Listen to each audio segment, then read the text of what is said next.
just quickly, this is the best of 21 against DauT, with DauT and JorDan. It's $1,000 prize pool. It's best of 21. It's gonna be 3 different streams. We have 7 games today, 7 games tomorrow, and then whatever is left on Friday. Today I will be solo casting. Tomorrow I will have T90 with me, and on Friday I will have Mem with me. Or tomorrow I'll do half with Mem and T90. We'll see how things play out and how likely it is that we have more more games than not. We'll see. We'll see what happens. If one of them wins tomorrow, that's when we'll. If it looks like one of them will win tomorrow, we will go for 50-50 with Mem and T90 tomorrow. Out if he's losing the best. Yo, that, man. noobs. They have usually good ideas. Guys, is it 2012 or what? What? Oh boy, oh boy. He was preparing that one whole night. Oh, I thought about it when I didn't get that one. No, first. I did my tweet, and I thought, oh, that's nice. So that was my tweet. But Did you see my tweet? do you tweet? The other day I did. I have Oh, never I seen did see your that tweet. Yeah. You want me to show you my cabinet? Let me check. I can respond if you want. Yes, you can. But find the Red Bull one. Well, that one I don't have. That's when I asked. Well, this is not about me right now, though. Let's focus on you guys. So what It's did you always about tweet? you. You guys. Okay, let's focus. Find it, Jordan. Oh. All right, $1,000 on the line, best of 21. You guys love the settings, I know, because I asked you about them, and you all were like super positive about them. So that's great. Especially DauT.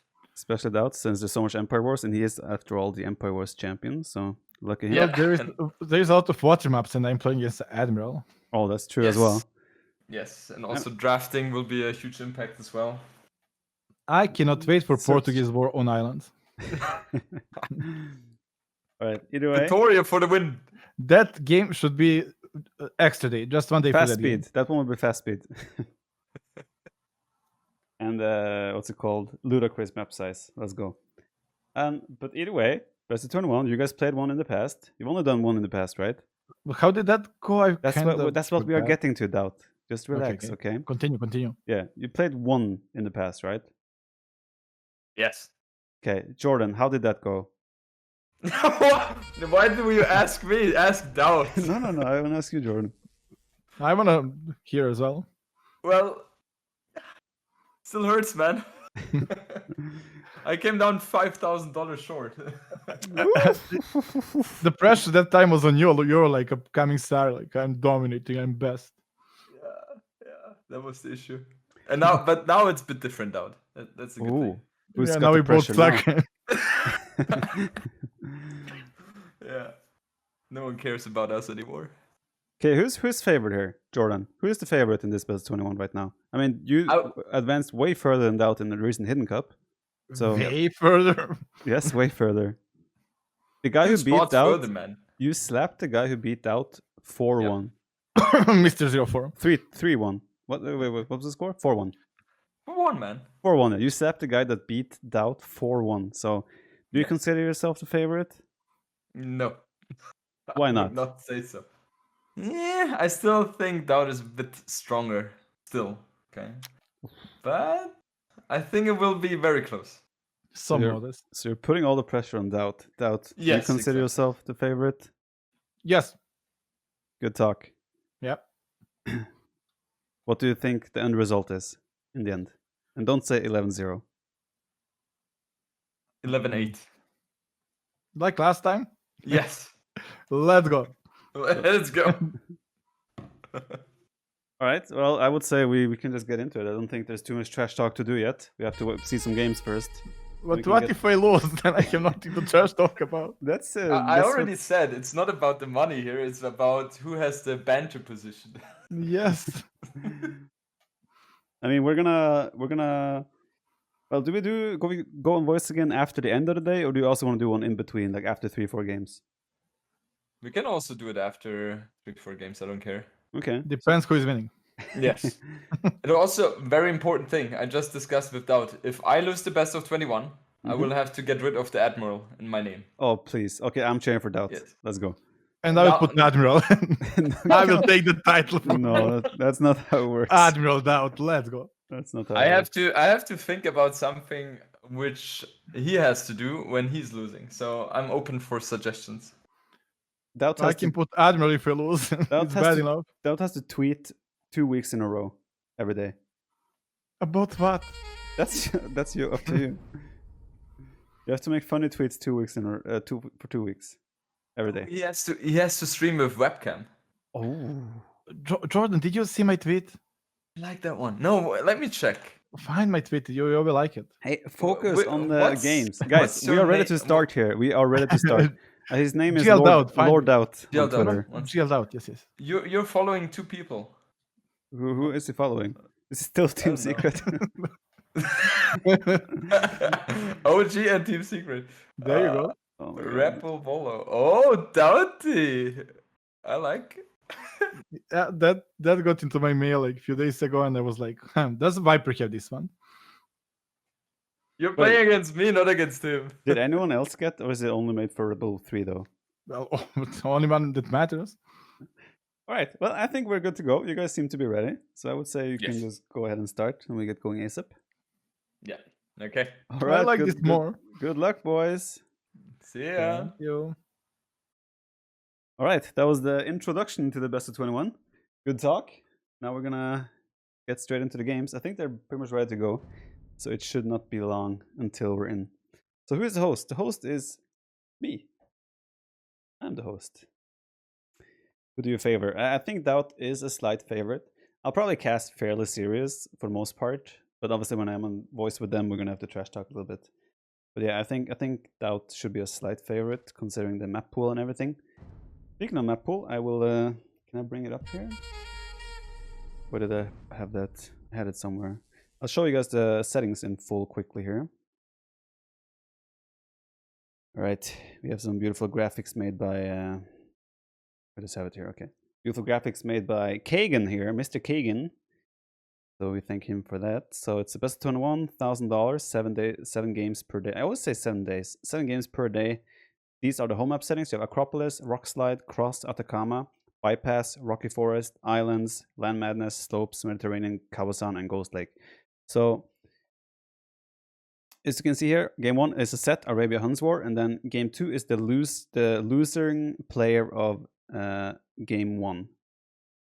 Which means that if DauT loses game 1, he will pick one of these home maps, and that home map is then done. You cannot pick it again. And obviously they will have to plan ahead here. In the end, if it goes all the way to 21 games, all the home maps will be used. So they have to plan and everything regarding when to use home map. And also, cool thing, both players can apply Empire Wars once during their home map. So if DauT lost game 1, he could say, okay, I do Cross and I want it to be Empire Wars.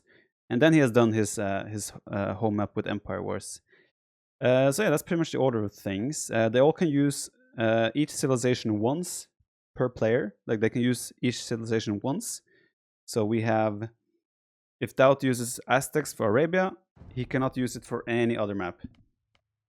As with JorDan. But Huns, which is a set civ for 2 maps, is available for let me, I forgot to start capture H. Yeah, Huns is usable. Hello?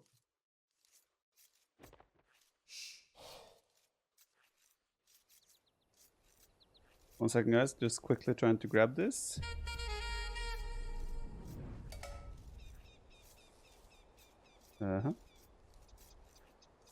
Sorry, I'm totally prepared for this. All right, capture is working. Let's go. Okay, just let me quickly fix this.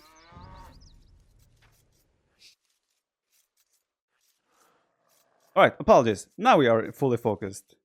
No, that's the wrong one. Shit. Okay, now we're fully focused. Let's go. All right.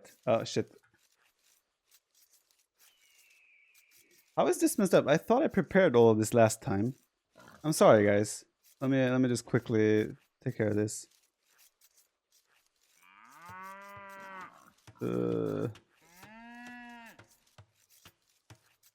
This is quite a disaster. Hello. That's not supposed to be there.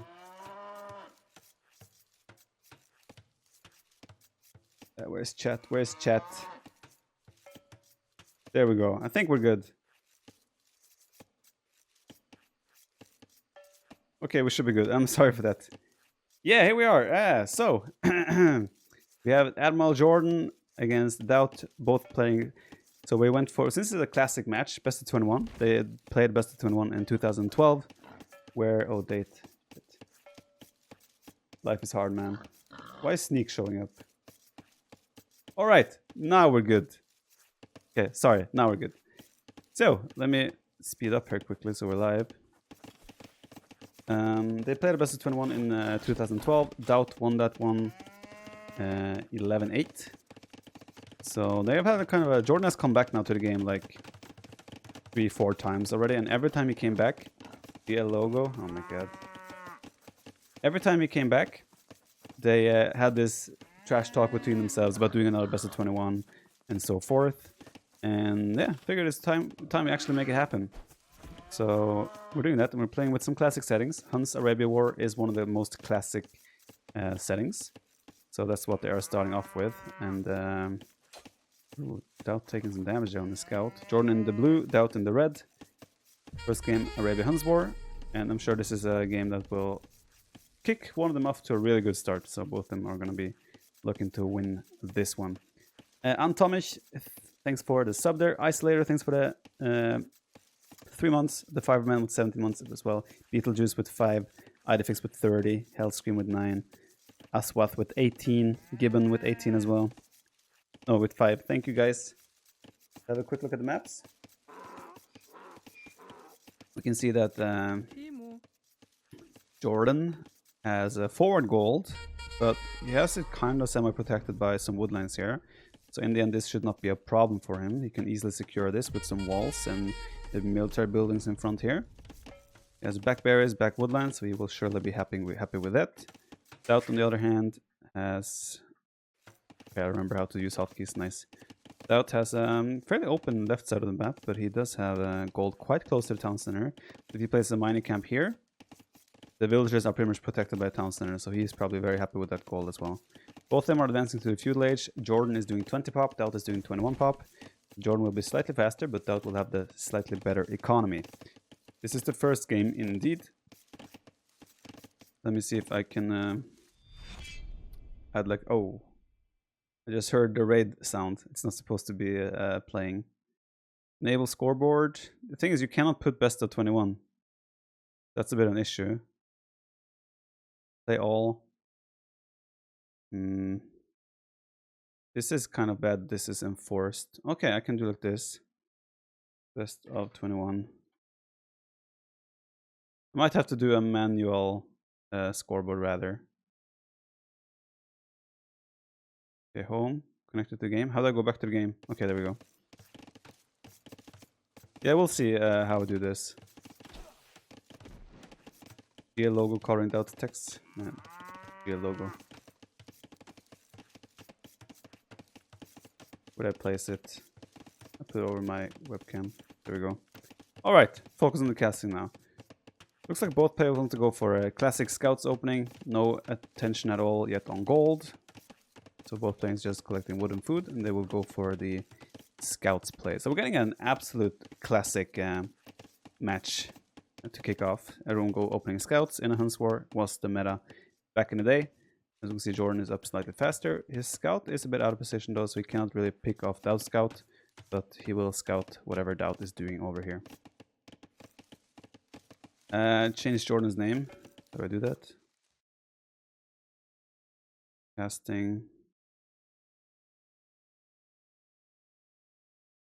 Oh shit.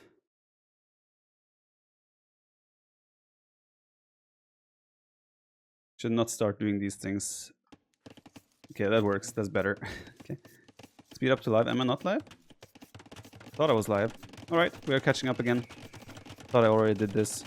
Yeah, seems like we have not. Some walls coming in for DauT here, securing the top side of his bias, as they are both opening spearmen and scouts. One villager down for DauT already, so JorDan off to a good start here. So we're just speed running until we're caught up live. Okay, we should be getting close to live now. I think we are live now.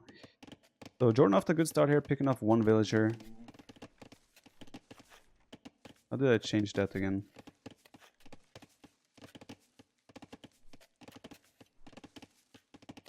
Then remember how I changed the bottom, this information there.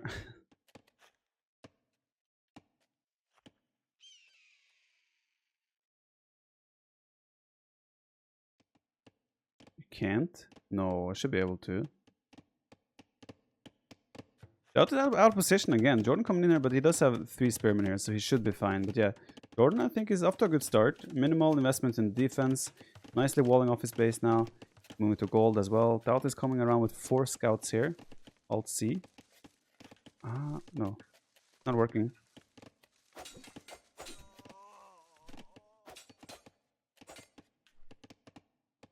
Okay, it's fine. We'll live with this for now. Yeah, Alt X and C is not working. Nice quick walls from JorDan here, picking off 1 scout as well. You have to say JorDan got off to a really good start there. He lost his own scout though in the back.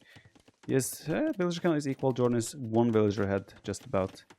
And they're both playing very, very similar so far. We haven't seen any archery range come up as I speak. The archery range is up there. JorDan trying with some quick walls, but he's not really able to pull it off. But then again, 3 scouts being chased by spears is not really that concerning. Archery range coming up for DauT as well, as they both are trying to prepare their fully walled bases. DauT will actually be fully walled here. JorDan, on the other hand, his left side is obviously super open, so he probably will not be looking to wall that. DauT is not a horse color, indeed, so DauT is going for a more of a greedy approach where he's going to try to get to castlage slightly faster, but long term it will hurt his economy compared to not doing it. So economically JorDan should be in a slightly better position.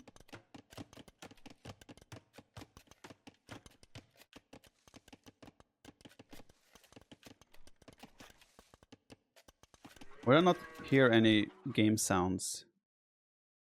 Villager and combat volume. It's a bit weird. I only hear villagers working.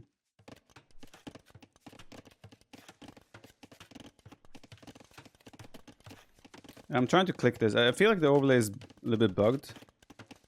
Maybe I should restart it quickly. Let me restart Capture Age quickly, guys.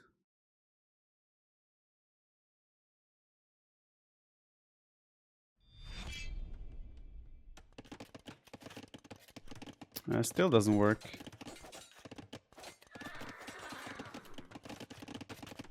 I don't know. We'll just go with it for now. The DauT trading again 1 scout for a spearman. JorDan is securing his gold nicely here with the 2 ranges and the walls. Archers coming out for both players. Blacksmith for DauT. First one to drop a blacksmith. Oh no, he's not. But yeah, it looks like they're both transitioned to castlage, and it looks like they will be hitting castlage around the same time. So the DauT decision to go for no horse color is kind of turning out to be putting him in a worse spot than JorDan. So JorDan will have a better economy in theory as the game goes on. He should anyway. Yeah, the controls are not working for that. Don't know why. DauT clicking up, and JorDan will follow just a few seconds after. So it's a 10-second advantage to castlage for DauT. Very close though. Very close situation. 3rd range for JorDan. So it seems to me like JorDan will be aiming for cavalry archer play as the game goes on. DauT mixing in a few skirms as well here. 2 skirms. I guess it was just to be a little bit safe from the initial opening. But we still see a few ranges for JorDan. So JorDan seems to be thinking army numbers here. Again, 3 range makes sense if you're going for cav archers. 2 range makes more sense if you want to stick with the crossbow skirmisher play. So if DauT doesn't add a 3rd range, he will probably have more wood for, say, ballistics, maybe for a town center, and so forth.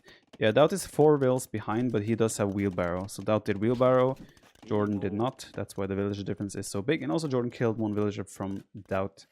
But yeah, the big one is that DauT doesn't have horse color. That's the one that can really hurt DauT's economy in the long run here. Nice scouting here by JorDan. He does see what's going on. Knows where the army of DauT is, so he knows he is safe on the front of his gold. All he needs to do is now make sure he doesn't take any damage from this initial army here from DauT. DauT with some nice moves though. The scout's pulling the archers away, and then he's moving in on the right side with his crossbows. JorDan, good reaction there as well. Wait, the spearman coming in. Yeah, that's the casters from DauT. He does have a small army on the front though. More archers coming around, and DauT is sticking with the crossbow play. Archers, crossbows coming out. Well, I do expect JorDan to be making a cavalry archer switch here, but cavalry archers are worse than crossbows until numbers are bigger. And here we are. We might have the first big skirmish of the game. There's 14 crossbows for JorDan, only 11 or 9 crossbows and 2 skirmishes for DauT. So JorDan has a better army here, but DauT has the hill, and now we're gonna have to see the micro. This will be the first big engagement of the game. And a good thing for DauT is that he's the aggressor here, so JorDan is the one who is chasing around. And we know that JorDan is quite exposed on the top side here. There's a big chance JorDan will take a lot of damage if DauT just runs straight by. And it looks like DauT is doing that. JorDan ends up chasing. Ballistics is almost in though for JorDan. We have a quick look down here. DauT was doing a university there, but he changed his mind. Okay, JorDan nicely getting in there in time, so he will not lose any villagers or take any damage. But having ballistics is going to be a massive advantage. It's only 10 seconds left until the ballistics is in. We can already see JorDan mixing in those cavalry archers. And DauT going for eco approach. He has horse claw now. He has double. He has bowsaw. Nice micro there from DauT actually. JorDan is trying to out micro ballistics. I don't think he realizes that DauT doesn't have it. DauT is getting a really good trade considering the circumstances here. He's gonna trade just about equal. JorDan is gonna get out of this with slightly more numbers, but considering that JorDan had ballistics and DauT did not, DauT should be very, very happy with this trade. It was a very good trade for him. DauT also making a cavalry archer switch now. It's a bit slower. 4 crossbows coming in here, being a little bit annoying, but JorDan pulling the villagers away. Cavalry archer numbers already in favor for JorDan with 8, while DauT has only 4. But DauT now doing the 3rd TC. JorDan only adding his 2nd right now. So I would say military-wise, it's looking good for JorDan. But economy-wise, it's looking like DauT is about to pull a little bit ahead. But this could be a big moment here as JorDan comes in. Keep in mind, JorDan has ballistics, DauT does not. So as long as the armor numbers are in favor of JorDan, he can always take good fights. Although JorDan is just finishing Bloodlines now. And if he came in a little bit earlier, this TC could have been in big trouble for DauT. Without getting it up in a nice time to stay safe here. DauT still only on 2 ranges though. So JorDan, again, he will start outproducing DauT if he keeps the ranges working. Really solid play from both. You can tell that they're taking it serious. None of them wants to lose this. Really solid play from both. Good micro here from JorDan. Good micro from DauT as well. DauT actually getting the kill. There's finally a 3rd range for DauT. Even a 4th range. So DauT, now that DauT has the 3 TCs, he's gonna get into this position that he really like, where it's just like, get those cow archer numbers rolling. And this is something DauT has done for 10 years already as a Hunts player. Good pickup there from JorDan. Microing didn't lose a single cow archer. And if you see, look at the military count, 20 to 14. So JorDan is quite ahead in that aspect, but now without adding a 4th range, honestly I wouldn't be surprised if we see a 5th and 6th and even 7th range from DauT either down the road. JorDan still sticking with 3, going for a 3rd TC himself now. So surprisingly, it's not surprising. The villager count, JorDan is still 1 villager ahead. But he doesn't have wheelbarrow, so DauT has definitely surpassed JorDan on the economic aspect. JorDan with a nice patrol here to make sure he sees what's coming in. Am I doing a best of 1 against the winner? If the winner dares, I would do that. It could be, I mean, it's good content and it could be fun. Both players really active. This is what's good about a Hunts War as well, right? Both players are really active. And that's always fun to see when there's always activity, a lot of military, dynamic game. That's what Hunts guarantees you pretty much. It's dynamic, and that's why Hunts Wars have been so popular over the years. Population count, DauT is now pulling slightly ahead. I feel like the extra production he has from the ranges as well is going to put him in a really good spot. JorDan did pick up 3 villagers here. But again, they're also fighting at the back of JorDan's base. And DauT will get some kills as well. But still, DauT does not have ballistics yet. It's coming in now. Question is, did JorDan get value from the early ballistics? I would say so, because he's now 5 villagers ahead. Of course, Wheelbarrow is still not in for JorDan, but I think he should still be satisfied with his situation here. For JorDan, I would say he needs to add more. He's going for a forward siege. It makes sense to pressure the forward gold of DauT. I do like that decision. Ooh, the trap. The trap from JorDan, man. Oof. Nice move. It's gonna kill all the couches, but he might lose a villager or 2 in return. Looks like 1 villager will go down. Okay, maybe 2. Yeah, 2 villagers down, so it's not, in the end, it's not a terrible trade for DauT. Good thing for DauT, though, is that he has both his secondary golds in the back of his base. So even if the front gold gets pressured, he should still be alright here. 5 villager lead for JorDan, military count also in lead for JorDan, so it's a super close game right now. They will play, it's a best of 21, so whoever gets to 11 wins first will be the winner of the match, and the match will be over. We don't play after one player has 11 wins. Did DauT do thumb ring? I don't think either player has thumb ring yet. So I cannot guarantee that. There's another range for DauT, so he's going to be up to 5 ranges here. I think JorDan needs to respond to this. JorDan is still only on 3 ranges. And while he has good numbers now, that will change really fast if JorDan does not add ranges himself. There we go, there's the range. He does identify the situation. And this is going to be massive amounts of cavalries against each other here. +2 armor coming in from DauT as well. He's going to get a slight lead there. Still not using the siege workshop. He made the siege workshop here, JorDan, but he hasn't built a single unit with it. DauT with his 25 couches is actually going aggressive. This is a very risky move if you ask me, because he's cutting himself off from reinforcements.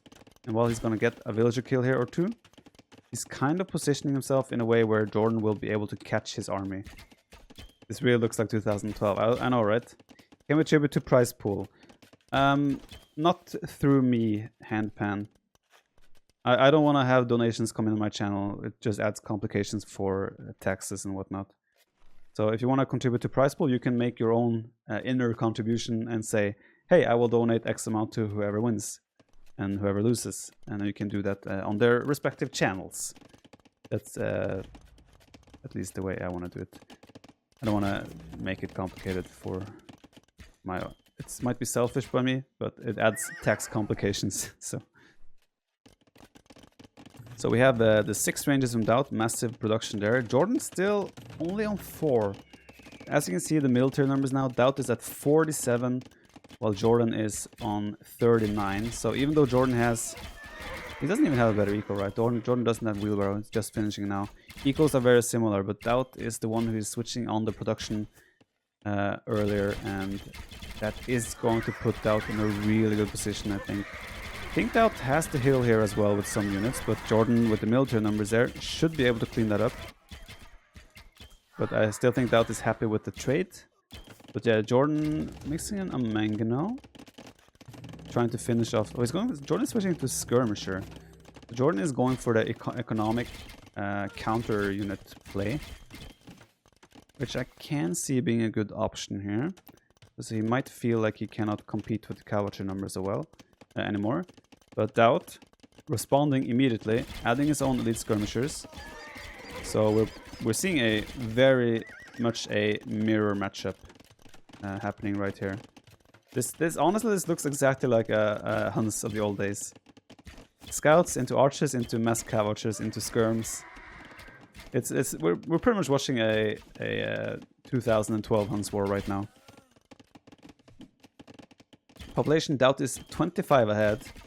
So yeah, that extra production has really shown to be valuable for him.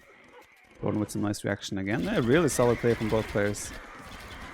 I have to say that they're both playing really well here. Not making any crucial mistakes.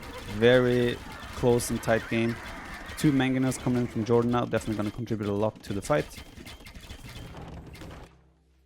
Skirmishes attacking here while DauT is not paying attention.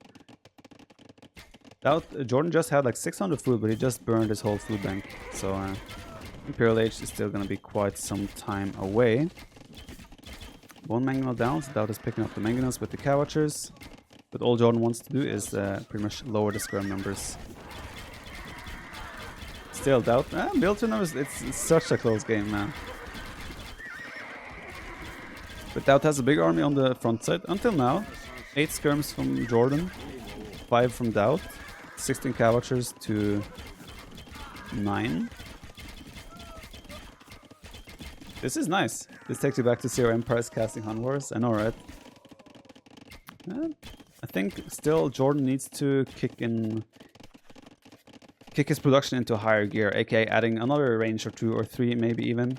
DauT did add a 4th town center, by the way, so he's definitely looking to pull ahead in villagers as he is. I think what we're going to do now, we're going to seek just skirmishers facing off, and then we'll see a slow transition into Imperial Age for both players here. They're going to make skirms, mangonels, and just keep steady, like a stalemate in the center, and then we'll see Imperial Age coming in. JorDan already kind of stopping production because he's dropping a castle. You can see his resources. He's banking up the food to go to the Imperial Age. So he'll do a castle to make sure he's safe on the front, and then he will go to the Imperial Age. DauT does have more farmers at the moment, but he's still producing more units. He's even doing armor here, DauT, and made 1 single knight. Adding more stables in the back is DauT, so he wants to get some cavalry units on the field, which might hint that DauT is gonna delay his Imperial Age time slightly. Oh, mangonel shot here from DauT, missing the target. JorDan not missing.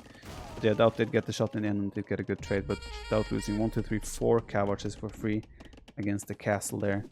And again, JorDan having some nice defenses ready to defend.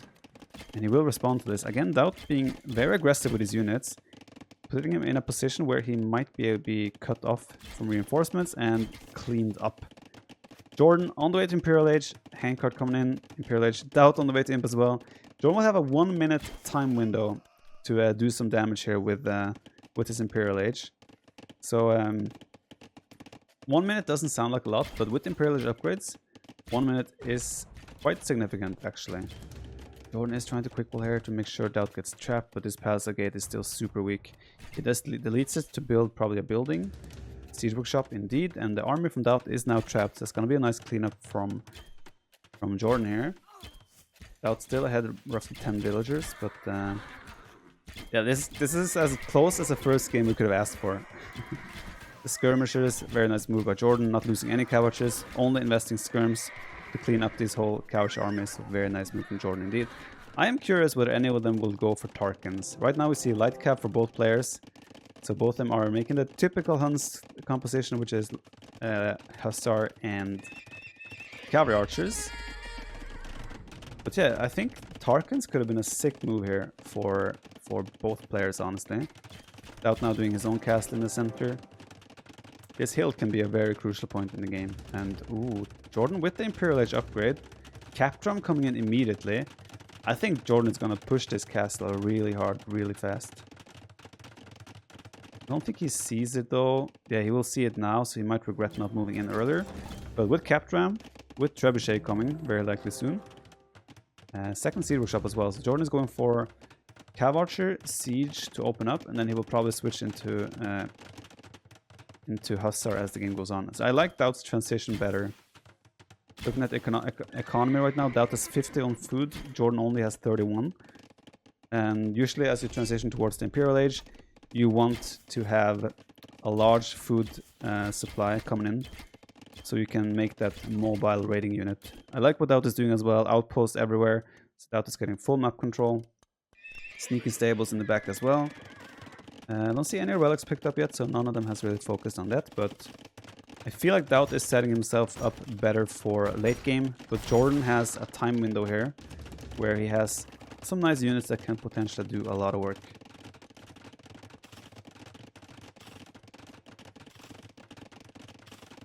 Yeah, again, this is...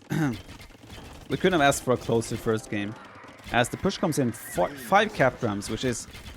that's quite a lot of armor, but still, cap drum not really the same as siege ram. You can see how the range units even are taking out the rams, and then the light can come. This push from JorDan here is probably not going to work out. He probably want to rethink that and pull back. JorDan now doing the +2 armor as well. So he wants to switch into Hussar as well, but he really needs to get that. Oh, nice pickup there from JorDan. Denying the stable. Very good for him. JorDan needs to get his food count going. DauT already has 50 plus, and JorDan is only on 37. And now you can see the light cavalry coming in to raid. Just finishing the last armor upgrade as well. So this is going to be a massive hit to JorDan's economy. Not only the villager kills, but the idle time is what is going to be very painful here for JorDan. DauT is on 2 in the population. And yeah, it's the important idle time as well, which is the farming area right now.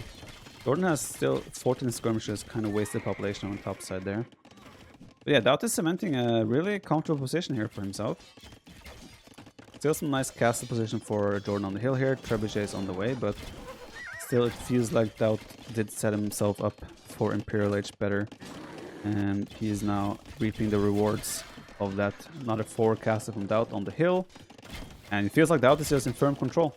This game went from a very super close game into a really dominant position for DauT, simply because he set himself up better economy-wise for the late game. Now it's still super close, it's still only a 20 population difference, and that's not a lot in Imperial Age.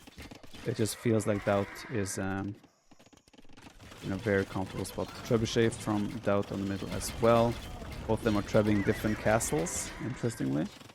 But yeah, DauT has begun the Hussar spam with 60 farmers. You can start spamming those Hussars forever, and it's JorDan who has the idle economy. It's JorDan who is struggling to deal with the raids. He needs the Cowatchers to deal with the Hussar, but he also needs the Cowatcher to deal with the Cowatcher of DauT. DauT even doing heavy cavalry archer. You can tell how much his food eco has been ahead of JorDan, considering how many of these things he could afford. Sniping the Trebuchet here as well. And I think we are approaching the end. This just went from a super close game to DauT overrunning JorDan within the first couple of minutes of Imperial Age.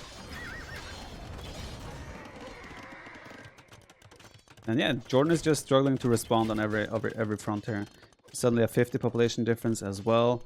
JorDan is trying though by any means, by all means, but he's only down to 20. Like he has 26 active farmers at the moment. He lost his castle on the front. He's gonna lose the castle on the hill. So his economy is gonna be in shambles. He has a nice castle in the back here though, but it does not provide enough.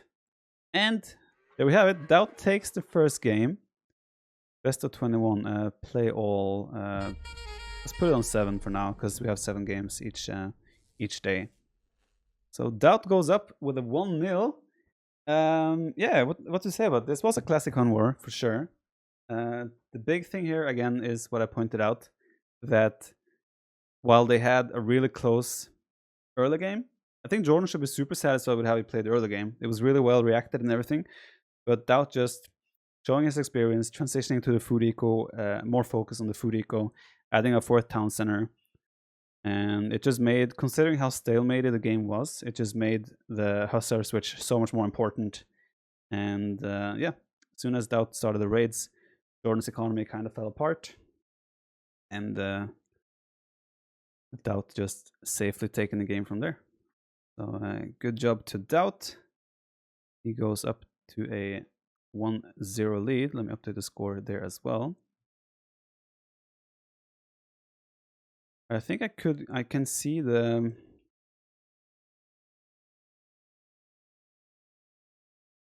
I should be able to see the stats as well. I don't remember how I did it in Capture Age. But it's fine. We will just check the stats in this scene. Military KD, very, very similar. Economy is where we're going to see the big difference, right? DauT ahead in every aspect.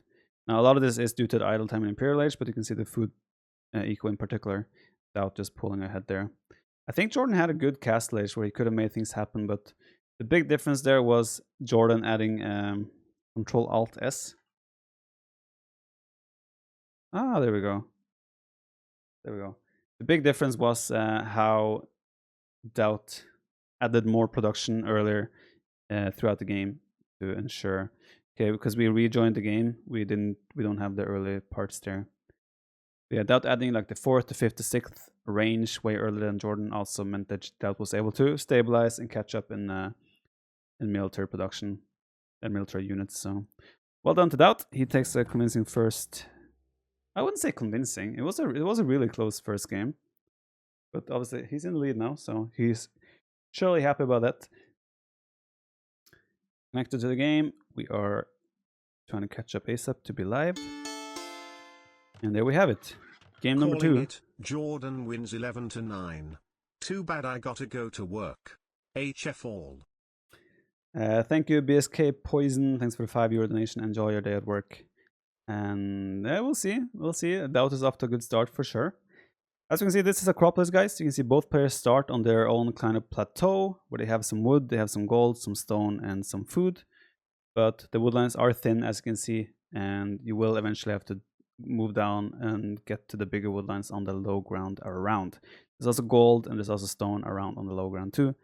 And the relics are, of course, also spread out. There is a little pond in the middle, but there is no deep fish. So in theory, you could dock here and take some shore fish and maybe do some fishing ships and fish traps, but it's probably not worth it. Alright, we can see right away DauT deciding to go for the low ground with his first lumber camp. And JorDan, let's see, he goes for the high ground. Either way, looking at the civilizations, we can see already. So a lot of people, there was some concerns regarding that we're going to see mirror civ every time. But I think the home map pool I chose guarantees that, sure, there will be some mirror civs, but I think most maps have multiple options. So I think most games will actually be non-mirror. There's also the mind game here, where you can think and expect, oh, he will go this civ, so I can try this civ. Yeah, we have slabs for Admiral JorDan, we have Franks for Admiral DauT, as he wants to be called. And yeah, both obviously very good scout openings, very good food economy. Franks with the faster berry collection, slabs with the faster farming. So it's not unlikely that we're going to see scouts opening from both players here again. I'm trying to think late game who I would prefer. I think the Halberdier Axeman composition can be really good for Franks.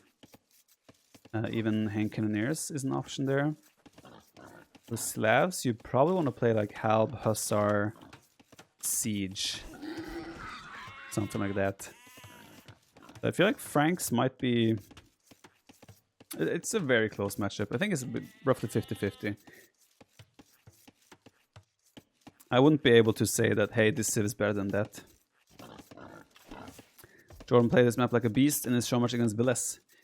It would make sense that he picks it then, if he feels comfortable with this map and recently had a really good experience on it. It's probably a good home map pick for him. Now, of course, both players also have looked at the maps. They probably have thought about and prepared or like decided on what civs they want to spend on which map. Because again, every home map will be played if it goes to 21 games. So they would have to prepare a civ for every single home map. Oh, DauT with the DauT lures. Can he do it? Can he do it? Hey, DauT did it. Good job. JorDan, both of them are just playing very, very passively here, using the time they have in the Dark Age to lure deer and just further their own economy here. So it looks like we're seeing exactly a mirror opening from the last game, where both will open scouts and then probably transition into... It is normal to go scouts into knights in a match like this. Oh, DauT with the DauT lure, of course. But I've seen JorDan, especially when JorDan plays Franks. Now JorDan is Slavs right now, but I've seen JorDan play Archer follow-up, even with civs like Franks. So honestly, wouldn't be surprised if we see JorDan going for scouts into Archers, even with Slavs. Well, I expect DauT to play full meta, which would be scouts into knights. DauT going for a really fast up, 19 pop, JorDan going for the 20 pop. So both will have a really good uptime, but this time DauT will have the slightly faster one. Barracks is probably coming up for DauT, indeed. JorDan is moving his second lumber camp to the low ground, while DauT seems to be sticking on one lumber camp, which kind of makes sense considering that you are going for a really fast uptime. This guy just found it better to stand there and hold the wood for some reason, showing off how ripped he is. You think you will prepare some matchups for Deathmatch World Cup? Not initially. Maybe I'll think about it as the thing goes on. DauT is about to run into TC. DauT. What? What? Uh.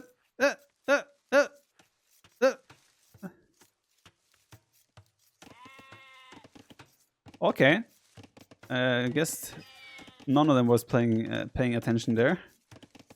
Yeah, no walls at the moment on the top side for either player. So we're looking to have a really aggressive game here as well. Stable gonna come up from DauT right off the bat here. And the scouts production will begin immediately. JorDan opting for some walls on the left side. Looks like he can wall to the edge of the map here, so that should be a really nice setup for him. DauT obviously being Franks, he gets extra HP on his scouts, so he has 54 to 45. So the initial scout wars should be favorable for Mr. DauT, but once Bloodlines is in, JorDan scouts will be stronger.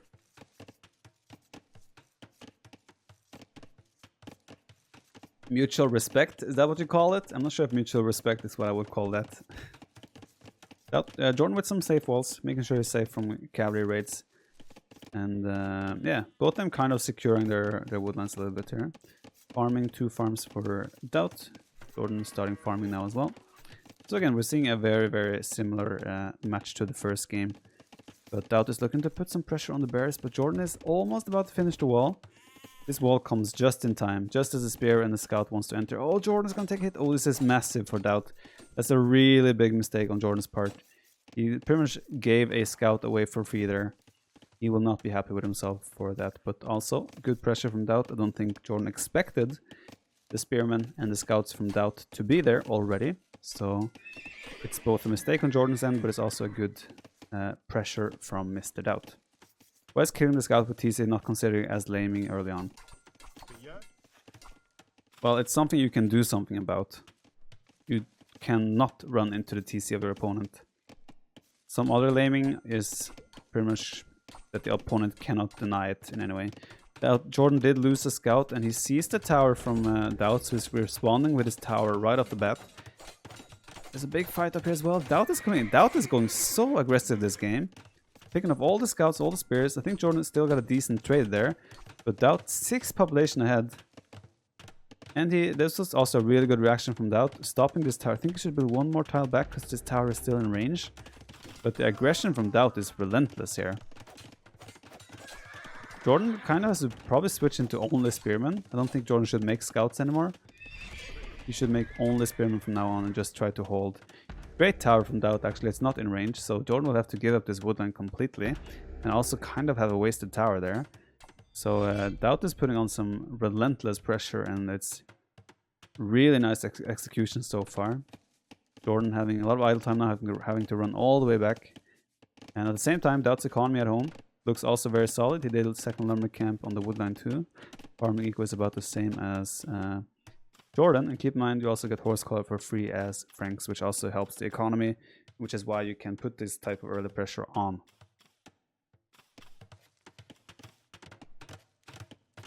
Right, yeah, JorDan, I don't think JorDan will be happy with his spot here at all. This pressure from DauT has just been so good to the point where JorDan has a scout alive. Where is it? Am I blind? Cannot find the scout. But either way, yeah, JorDan will, like right now, if you're in JorDan's shoes, let's check his point of view.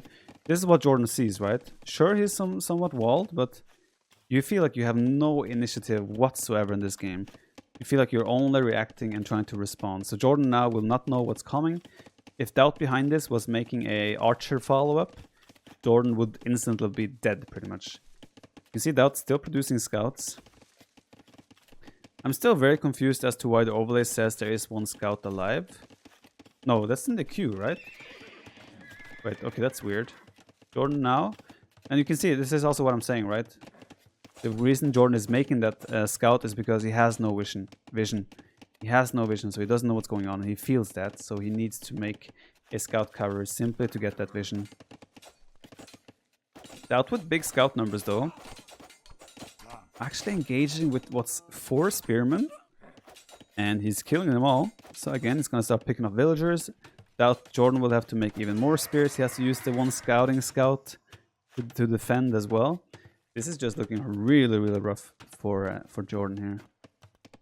He is somewhat safely walled though at the back of his base, so Castle Age is also something he should be able to reach, although he is 200 food behind DauT. And Villagers going back, the Spearman going back. I think he has enough now to be safe, but still, this also just made JorDan have to invest even more into spears that he didn't want to, so he's just falling further and further behind.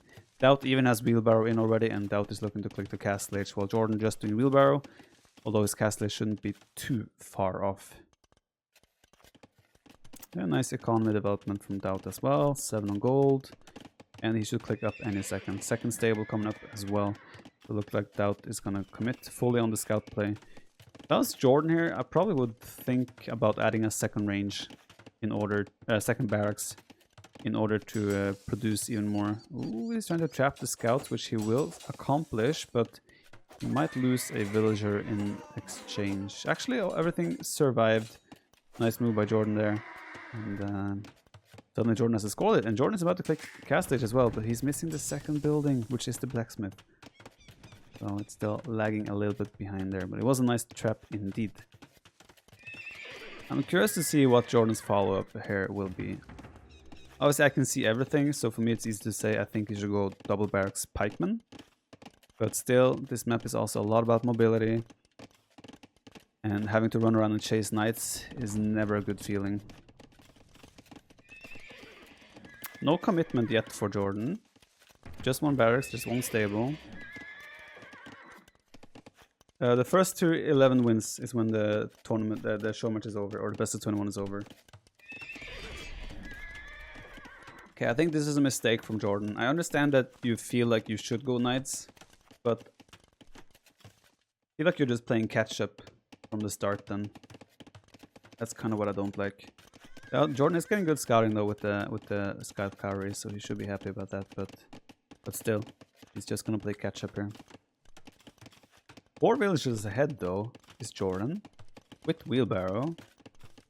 Now 3 of those vills will be, or 2 of those vills at least, will be caught up with the Castle Age upgrade, so for some reason JorDan has more vills. Maybe DauT sacrificed some TC time in order to get army out, and we can see that here with the 1 minute idle TC time from DauT. So JorDan is not as far behind as it might appear, but he is behind in technology, and he's gonna be facing knights any second now. Has to make sure he doesn't overchop here and lets the knights in. It's gonna be really important for him. Second knights enter the economy, it's gonna be a mayhem. Rogan, thank you for the 4 months, by the way. Björn Neto, thanks for the 2.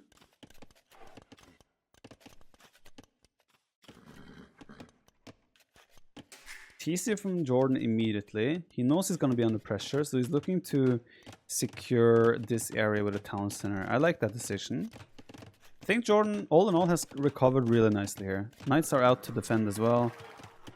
With bloodlines, +2 armor is on the way. DauT has +1/+1.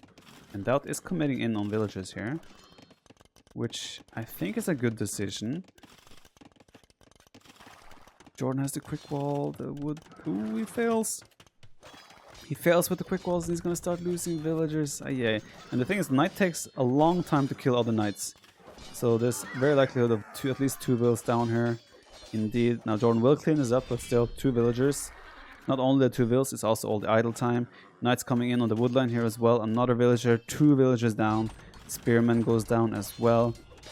This is the thing, JorDan is just chasing units around, but at the same time, JorDan has the score lead. It's a lot of it should be scouting at this point, but he is playing catch up in the knight numbers, and even though it looks like he will survive and stabilize and clean this up, this is causing so much damage. If you compare on the bottom right, you can see the idle economy time. You can see that JorDan is up to 22 minutes, while DauT is only on 4.5 minutes. So now JorDan has cleaned up the initial wave, so his knight numbers are now enough to sort of deal with this. But still, it always hurts your economy when this type of thing happens.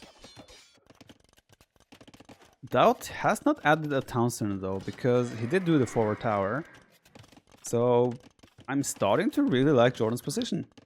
Even though DauT is 5 vills ahead and he has had a smoother game so far, I think JorDan has really done a good job at minimizing damage and stabilizing, as they're doing a just passing here.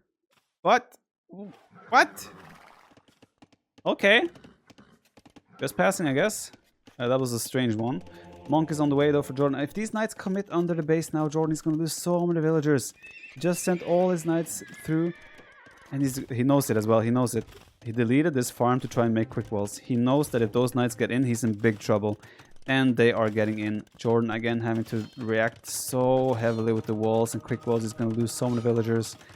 Already one villager down. Doing some nice walls here. So he is minimizing the damage. There's still a gap on the top side there.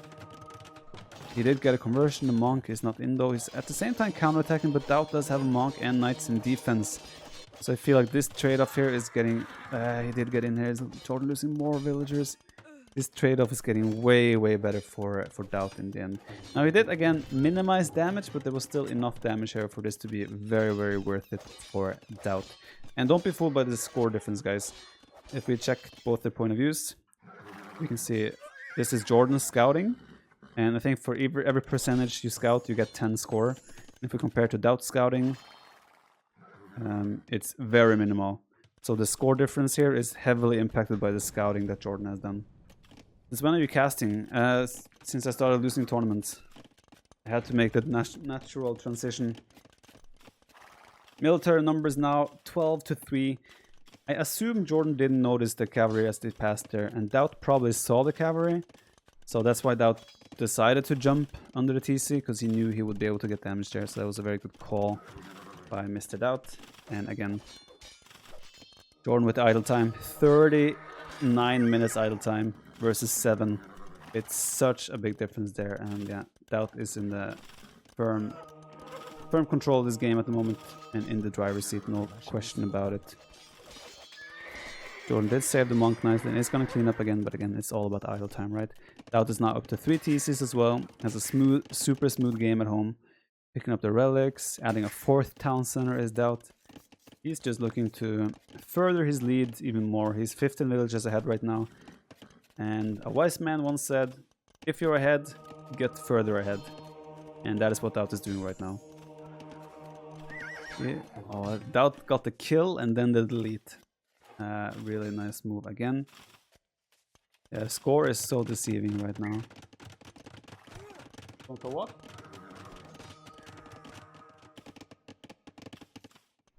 Yeah, I mean, again, JorDan is also stuck on his plateau, right? JorDan doesn't have a way to get down to the low ground safely. It's only a 5 military difference, which isn't that massive, but there's a 20 village difference right now. Now, I think we have to point out as well that I think Slavs should be a slightly better civ. And keep in mind, I mean, Franks should be a slightly better civ. And keep in mind that JorDan will have Franks in the future for another map, while DauT will not. So DauT is spending possibly one of the best civs in the game on this map, while JorDan is using more of a middle of the tree type of civilization here. So I think even if JorDan loses this game, he's not going to feel too bad about the situation. DauT has so many memes about him, but he actually plays very, very solid. Yeah, of course. You don't win a Red Bull tournament and participate in one of the top teams if you are not actually a good player.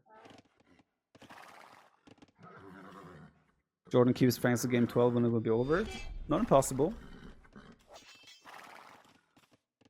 But if you guys hear the sword noise in the background, it just means that people are completing the raid tutorial. I don't know how it should not play on this scene, but it does for some reason. But yeah, thank you very much. Maybe I can fix that. Give me a second here. No, I can't. But yeah, I appreciate a lot everyone doing that. You will say DauT has no micro. I mean, compared to the other top 10 micro players in the world, DauT can be made to seem like a fool, but it doesn't change that against the other 99.9% of the world. He has great micro. We're just making fun of DauT for the most part. Yeah, another great raid from DauT here. He's 50 villages ahead. DauT can decide how he wants to kill JorDan right now. There's some counter raid here, so DauT is losing some villagers. But yeah, it's futile right now. We know what's going to happen in this game. DauT has too much of a lead where he can ever throw the game. And JorDan will look at the score and he'll be like, I might still have a chance this game, but the truth is he is 40 villagers behind. And yeah, he will have no way to win this game. Castle up from DauT as well. Is JorDan aware of the 4 theses of DauT? 1, 2, 3. He only sees 3 town centers of DauT. But if he sees the 4th as well, I think JorDan will start to realize that this is... he probably already knows that he's quite a lot in trouble, but yeah.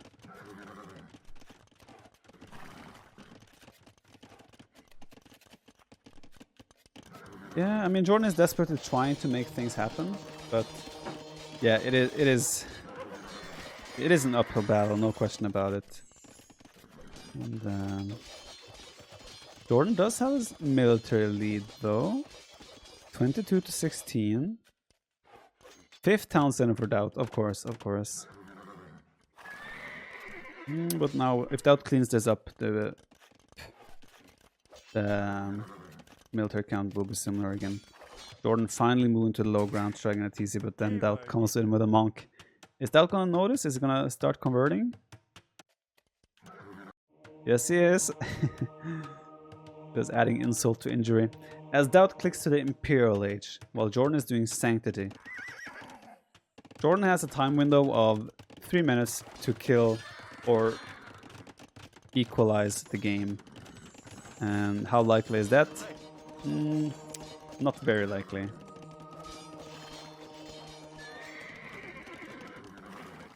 This is still a scary army by all means, but still, you just feel like no matter what, DauT can lose think about this. DauT can lose 30 villagers and still be ahead. That's pretty brutal. Yeah, pike investment makes sense here for both players. But I think DauT feels confident enough in the situation that he will just go full knights to deal with this. Which also should be enough for him. We're kind of just waiting for DauT to stabilize here, hit Imperial Age, and then JorDan resigning. That's kind of what we're waiting for. I'm sorry for killing the hype, but that's pretty much what we're waiting for. JorDan getting some villager kills here. JorDan has 69 vills now, nice. And still a bunch of monks forward as well, but it should not be enough either way. Well, we're down to just 30 villager difference. 25. So JorDan is definitely making things happen here, but second castle to add security. And DauT now. They have the same amount of knights. JorDan coming in with... JorDan will actually win this fight. Or should. JorDan will lose this fight. I was just kidding. Sorry. And yeah, I think the second DauT hits Imperial Age, I think JorDan will instantly resign. We'll see if I'm correct in that. So we have another 15 seconds of this game probably happening. DauT is just in too much of a solid position. Adding stables forward as well. And there we go. Imperial Age coming in. And I think DauT, JorDan will resign the game. And we have it. GL DauT is victorious. I realize GL is blocking. Alright. So yeah. DauT up 2-0. Great start for him. But I think, again, JorDan shouldn't feel too bad about this. He got a bit over... Like, he got off to a rocky start in the few late here. And DauT does have a really good civ for this map with Franks. So JorDan probably has Franks prepared for another map, though. So we'll see where he goes for with that. Let's see if I remember what... Hey, I remember. Let's go. Venevero, thanks for 9 months. We have a Junior Varsity with a tier 2 sub for 4 months. TheViper, future GL benchwarmer here. Hello there.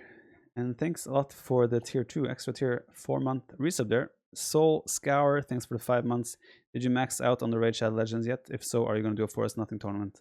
I will not, and no, we haven't maxed out. I think we are getting close to the 550 though. I will look at it in a second here. But yeah, great aggression from DauT, really punishing JorDan here with some good pickoffs in the early game and just kind of cementing his leading position. I think the big moment here was... Okay, let's try this. Let's try this.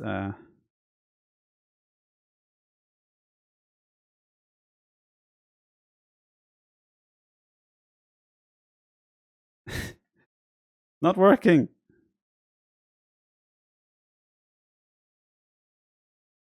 How did that bring up the timeline, guys?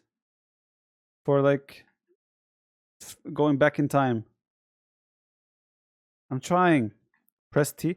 I've been I've been trying every single combination. Control T, Control Alt T, Shift T, Control Shift, and all it is clicking T.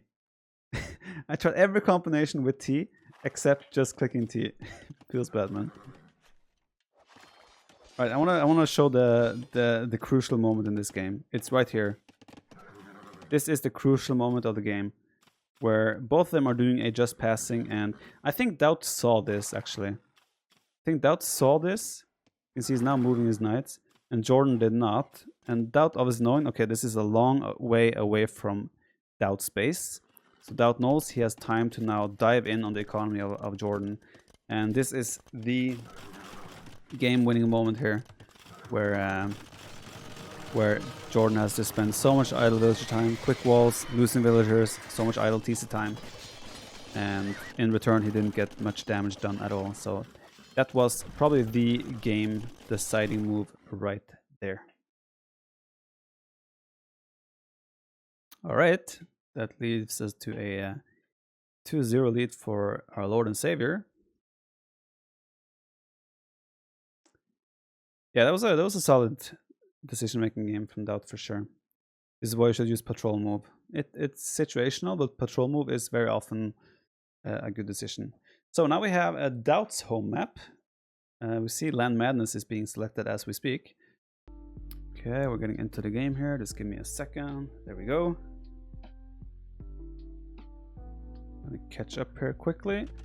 And we have Land Madness. And ooh, here we go. The Admiral is indeed using Franks on this map. He just lost the previous game with Franks. And he is now picking Franks for Land Madness. So there is logic to the madness of not picking Franks on Acropolis. Pun intended. And DauT going for another super aggressive civilization in the Magyars. Also one of the go-to civilizations for Land Madness. So I think both players here have really good civs. Obviously the starting scout of JorDan will have more HP in early feudal age, while DauT will have forging for free. I think DauT wants to be really aggressive once again. It seems like it, based on how he has been playing so far. Nice back woodland here for JorDan, quite close to the town center and quite safe. Second one as well. The good thing for JorDan's map here is that these woodlines go to the edge of the map, right? Because if you compare to DauT's woodline, there is a lot of room for scouts of JorDan to run around on the backside, which makes the woodline harder to defend. But JorDan, he has two woodlines that are on the edge of the map, so they are way easier in theory and in general to actually defend. Where there again is the Admiral. There's two boars as well on this Land Madness map. The other features of the map is pretty much that there is gold, stone, and berries and deer spread around the whole map like this. And you can see the ice circles around the woodlines. You cannot build on top of them, which means that woodlines are always quite exposed. The way you would have to wall would be to place like wall there, and wall there. That would kind of secure your wood choppers on each side. But you cannot build on top of the ice, so it's kind of guaranteeing very exposed and exposed woodlines and a lot of aggression. Magyars do not need a blacksmith to have the upgrades. They get forging for free right as soon as they hit feudal age. The Admiral doing a little bit of an not Admiral, DauT doing a DauT lure here as expected. So I don't think anyone are surprised here. There we go. He does bring the deer in completely though. Similar openings for both. I think we're going to see exactly the same as before. Scout opening for both players, which has been every game so far. And it fits both these players' styles. I wouldn't be surprised if we see that quite frequent. We'll not Khmer on this map. Khmer is an option for sure, but I feel like both of them probably want to save Khmer for a later, different map.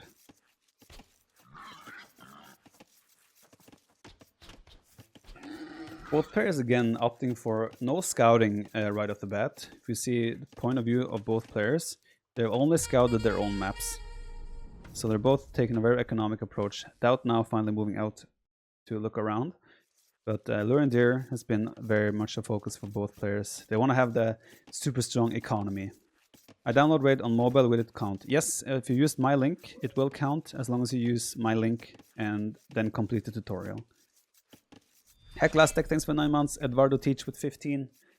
And when you guys hear the sword noise in the background, that is whenever someone is completing the tutorial. JorDan moving out here to do a second lumber camp on top side. Feud Age in for DauT already. JorDan is about to click himself. JorDan will go one villager later than DauT once more. So it'll be 19 to 20 pop up here in favor of DauT, as in the lower amount being faster. JorDan queuing up another villager. Oh, JorDan is housed. Wait, what's happening here? Oh, that was a disaster for JorDan. What happened there? He was housed, so he mega super fast built a house, but at the same time his TC was idle. That was a disaster for JorDan, which means he didn't produce villagers, which means he wasn't advancing to the next age. Maybe he was missing a mill? That could very likely be it as well. There's a big chance he was missing the mill as well, yeah. Really rocky opening then for JorDan again. But we'll see. Franks is probably one of the best civs to recover with. So in the end, he should still be okay. But there's now suddenly there's almost a minute time window between their feudal age, with only one villager disparity. And this scout now has +1 attack, as you can see, 5+1. So we'll see if he can do some damage. Second mill for JorDan as well. The reason why Franks are really good on this map as well is that their foraging is 25% faster. Or is it 20%? I don't actually remember. But that makes Franks a really good... Oh yeah, I could rewind. I don't want to rewind right now though. Let's rewind as the game ends. Stable up from JorDan again. Spearman immediately. Spearman and Scouts both from DauT. So yeah, DauT is going to be looking to be really aggressive here. Magars is probably the best aggressive civilization. So it's looking really promising for DauT in that regard. 2 Spearmen, 1 Scout to kick it off. JorDan will have defender's advantage though, although that's not really... You don't really want... In theory, you don't want to be depending on defender's advantage, because that means you're in a bad spot. Oh, there, it's 15% faster foraging. Okay, still pretty solid, but yeah. The good thing for Magars here is that even these Spearmen will have +1 attack, because they do get the foraging upgrade for free. JorDan again, idle time. He has 4 minutes idle time versus 1. So again, JorDan off to a really rocky... 3 idols under the town center. There's 2 idols on the berries here. JorDan feels like he's really suffering from the pressure of our Lord and Savior here. Numbers are fairly equal. JorDan... What? You got a shiny Charizard? Yeah. Oh my god, you have to... My heart skipped like 7 beats there. Yeah, me too. Did you guys hear her? Could you guys hear her? I got like... Woof. Oh, you heard her? Oh yeah. Jesus. Oh my god. Alright, let's try to recover here. Sound like foxes mating. I'm wondering why you would know why foxes mating sounds like, first of all. But okay, I'll take your word for it. Alright, JorDan did stabilize. He didn't lose any villagers. And while he did have a little bit of a messy economy, it is a very similar situation right now. JorDan coming around with some raids or some scouts around the back. This palisade has very low HP. If JorDan doesn't... Okay, DauT reacting with some quick walls here. DauT has also nicely secured all the resources with some neat little palisade walls. And he's using these production buildings and military to defend his front berries. Yeah, in the end, I think JorDan again did a good recovery. It was definitely a bit of an awkward opening, but he has recovered and is now looking fairly okay for him as well. But yeah, JorDan is the one with the exposed villagers right now. But these scouts, only 3 of them. There are spearmen around, but there are 3 spears from DauT as well coming in. So there will be some pressure here. And JorDan might be looking to bring back his 3 scouts to help defending this. Upgrades, please. How do I turn that off? Oh, on. Guys, tell me, how do I activate that? I don't know how I have deactivated that. Anyone know how I remove the upgrades from the overlay? Alt F4 is not Alt T. Okay, thank you. Thank you very much. I need to get like a I need to hang like a list over my screen with the numbers, with the hotkeys for all these commands. Alright, so we have no horse color for DauT. DauT again opting for no horse color, which means he can be very aggressive, but it also means his farming long term is gonna hurt. Look at all these farms. They're about to expire, and that's all because of no horse color.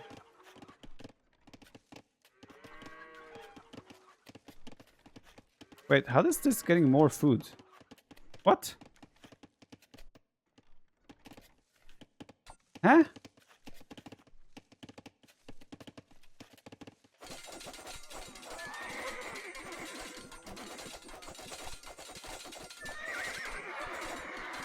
Sorry, a big fight, massive fight. This seems to go heavily in favor of DauT in the end because of the spearmen. 7 spearmen left over from DauT with forging. It's the food the farm produces that the village can collect. That confuses me. Okay, I'm okay. That's a weird way of doing it. How do I see how much food is left on the farm? That's super weird. But okay, there was a big fight there. I don't think any villagers were lost. It was just a big spearman advantage for DauT here. Obviously, he has forging on the spears. JorDan has done armor and forging himself now. So JorDan is committing heavy on the spearmen and even investing into the upgrades for them. Food eco-wise, 23 for JorDan, 21 for DauT. So both players still... It's still a super close game. Just like all the other previous games, it's been very, very close. JorDan is behind one villager though. DauT is doing wheelbarrows, so DauT still has a better economy in theory. But yeah, considering the rush distance, you can see how close they are with the military buildings. Getting the spear advantage could be crucial, and right now JorDan is the one who has that. I understand that the farm grows, but like, why would you use that mechanic to show how much food is left on the farm and not just give us the food count? I understand that there's this amount is what villager can collect right now from the crop, but that's not how we're used to, right?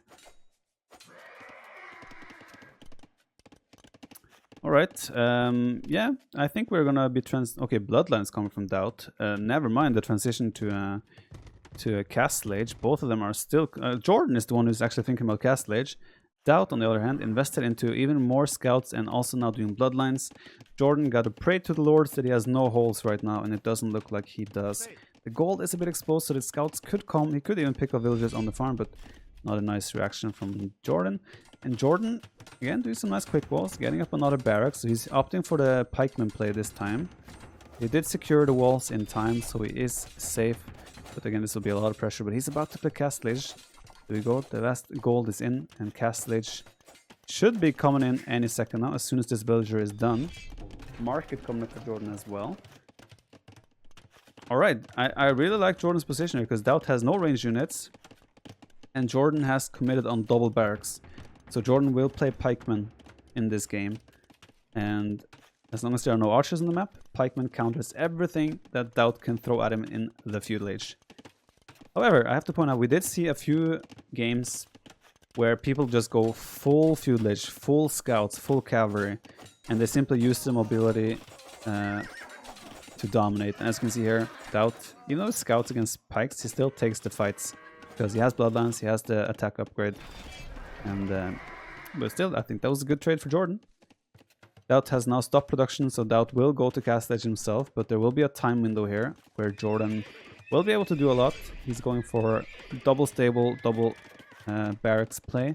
So pikemen knights, probably mixing in a monastery as well. And he's going to have a 1.5 minute time window where he can probably do a lot of work with some knights and the Castle Age technology.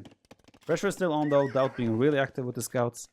Really trying to, again, just force mistakes out of JorDan, which he has been very successful with over the last few games. Jordan only has 5 on gold, which means double stable production is not really going to be a thing.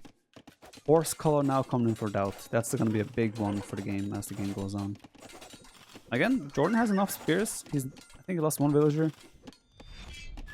80 eco. No, he hasn't lost. Oh yeah, he's lost 1 villager. So JorDan has stabilized really nicely here. And done a real good job at minimizing the damage he's taking here. And now we have double stable knight production. Squires is coming in to make the spearmen faster. Ooh, the timing here might be a little bit awkward. He's trying to get the villagers in the woodline, but he has to quick wall this. Oh, okay. JorDan is sacrificing 1 of the villagers in order to save the rest. Was a good move from JorDan indeed. As he's still chasing the pikemen around, but yeah, this is the big one. Knights are gonna come in.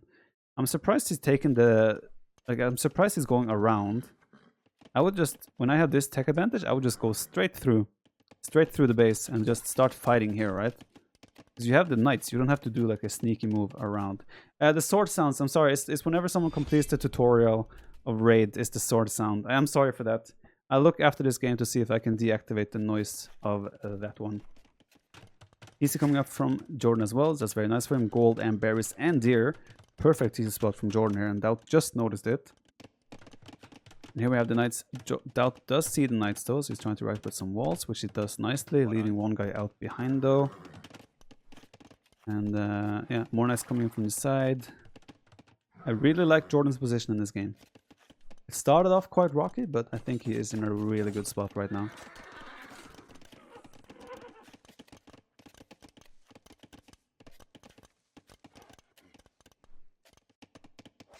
Yeah, pikeman upgrade from DauT. JorDan picking up 2 villagers there, very nicely done. Pikeman upgrade is in though, so we'll see if JorDan will respond with pikeman himself. I think he will and should, but we will see about that. Also, both of them are just trying to raid each other while defending with the spearmen at home.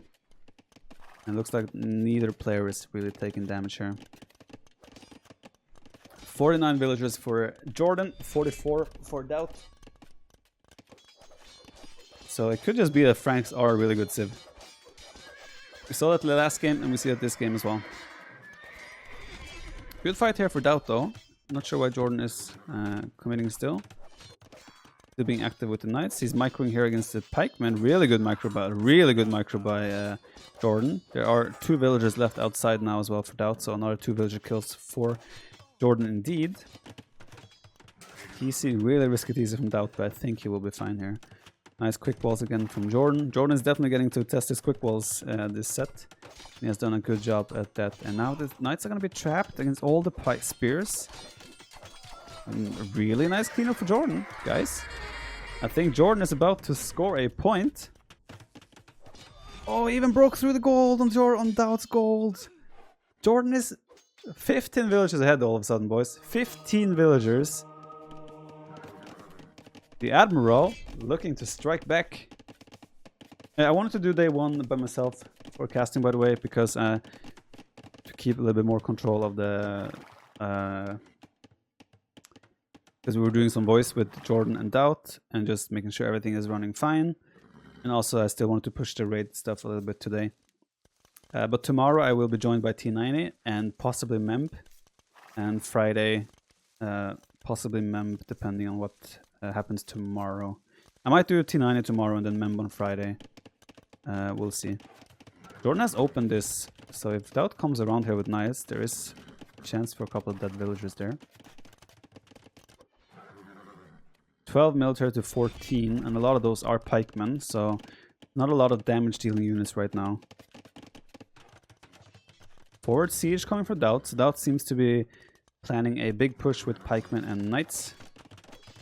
JorDan doing a 3rd town center here as well. I think JorDan has to be careful now that he doesn't underreact on military. He does have the pikeman upgrade himself, but he needs to keep production going. Right now, he's only producing 1 knight. So I feel like military numbers, JorDan is going to fall behind soon. And that's something he cannot afford, because this map is a map that can go... snowball really out of control really fast if you ever fall behind significantly in military numbers. So for sure, JorDan has to be careful that that doesn't happen.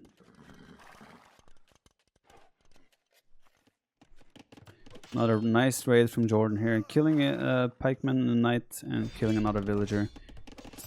20 villager lead now for JorDan.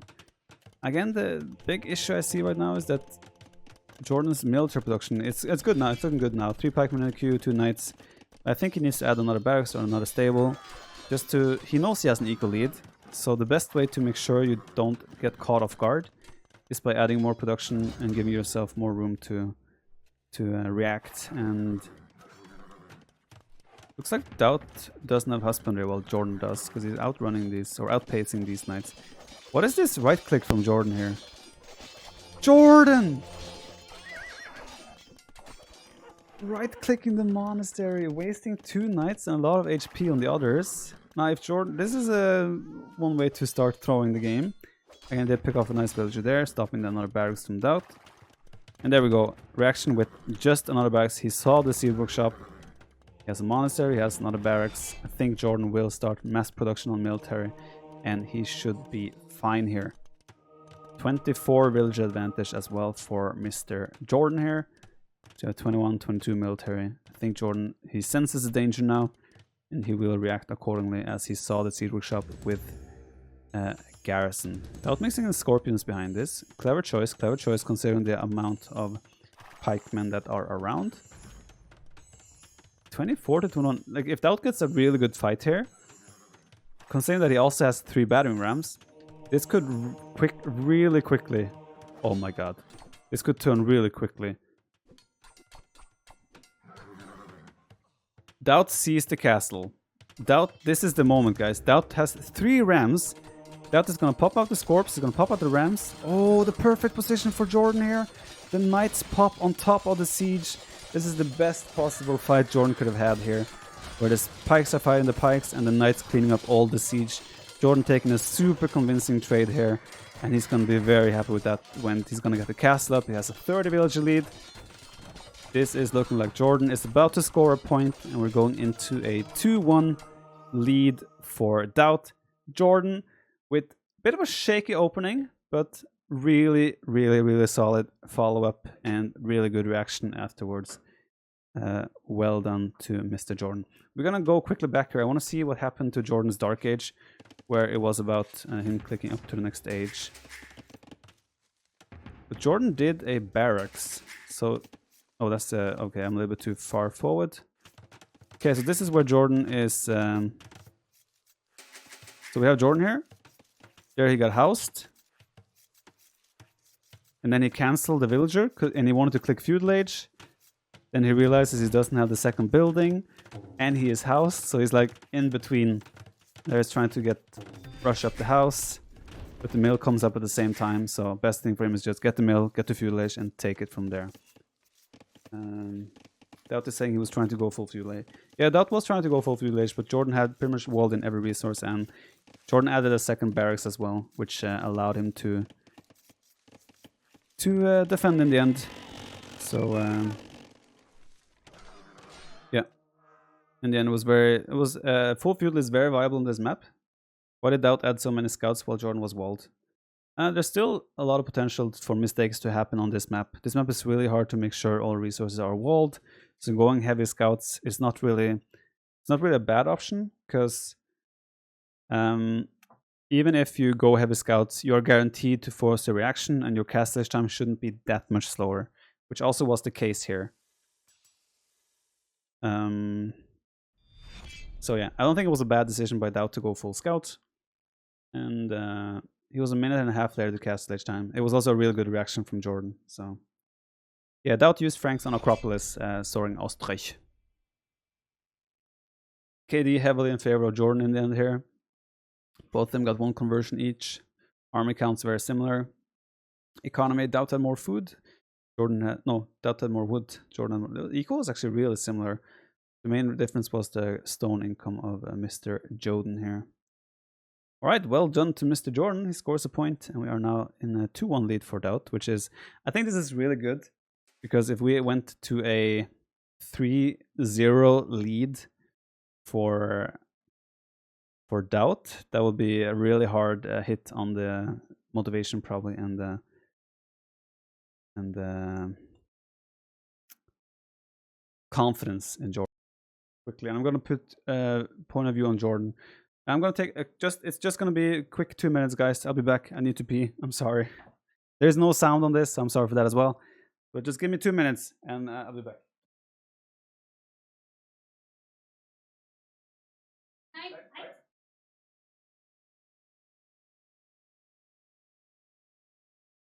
You grab me another Kingdom Mexican.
Yes.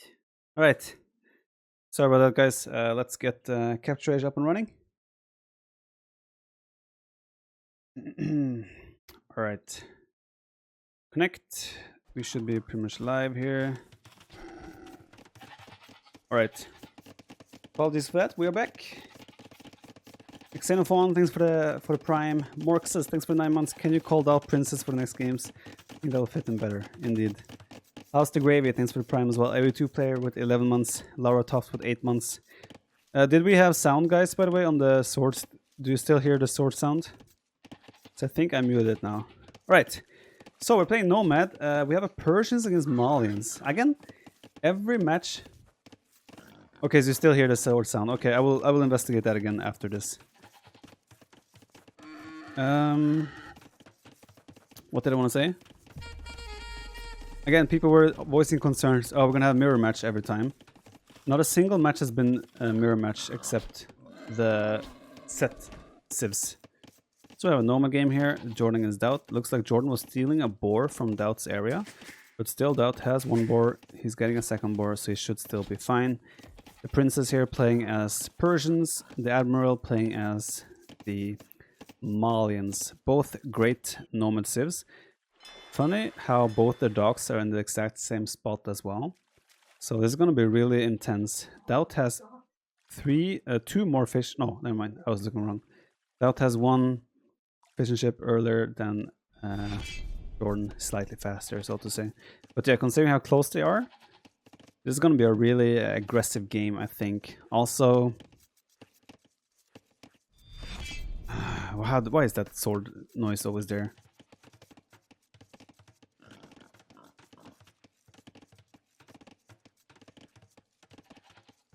Sound mixer has nothing to do with that. Did you try to turn it off again? On and off?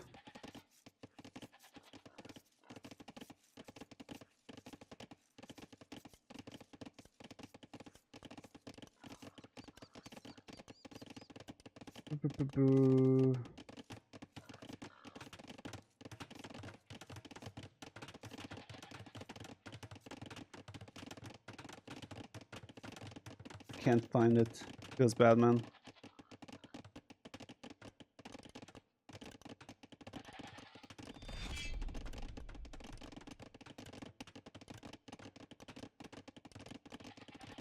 Okay, it should be no sound now. I hope. Okay, we should be gone. Okay, focus on the game again. Fuel edge coming from both players. They're gonna hit fuel edge around the same time. It's gonna be fuel edge roughly the same time. Second dock coming up from JorDan. Second dock from DauT. Man, I feel like every game so far has been like literally mirror matchup. The way they've been playing as well. It goes to show how similar they think Age of Empires, but also how close their skill level is. So the big difference you can see here now is that... Why did JorDan change color, by the way? The big difference here is that you see DauT gold situation for DauT, the princess, is quite difficult. It's forward and exposed, so if JorDan gets map control, DauT is going to struggle a lot for resources here, as we have a tower war happening right now. DauT reacting with 5 more villages going forward. JorDan not sending vills yet. 2 fire ships in production for both players. And yeah, it looks like JorDan has to wall the rest though, because the villagers... Wait, DauT is sending back? Thought that would send villagers to actually engage this tower. They only send 1 villager for that, okay. JorDan is now responding with extra villagers himself. And the tower is now up. Fire ship situation is again 2-2-2. None of them are really fighting yet. DauT has got the better start here. Ooh, JorDan with some nice move here, putting the fishing ship in front to tank damage, and now bringing the fire back to repair. Very nice move by JorDan there indeed. The Admiral knows what he's doing here. He's also trying to fight there, but the tower needs to kill this villager, and it finally is. DauT again with some nice reaction. JorDan should probably wall this villager now. A lot of the game hinges on how this tower fight here plays out now for both players. There we go, JorDan with the walls. Looks like JorDan might be able to win that tower even. And if he does, DauT is now moving to the top side here to take gold. As the fire fight seems very similar. This still has only 4 HP. JorDan should maybe commit on that fire ship. But he does not. He's going to lose his own fire galley in return. I want to see what JorDan sees here. How do I... Oh, he's color 6 now too. JorDan sees a barracks coming up there, but he also knows about this gold. So he knows DauT is probably moving there for gold, which makes sense. Reacting with a barracks as well is JorDan here. This is typical Nomad, super messy, and so forth. I know I can change player color, but I let them play with their colors here. Still water fight, very similar. Looks like JorDan is outnumbering him slightly. Nice again. JorDan trying to block with the fire ship here. Try and trap them, but he wasn't able to pull it off. So the thing is as well, JorDan has been taking gold the whole time. DauT has not.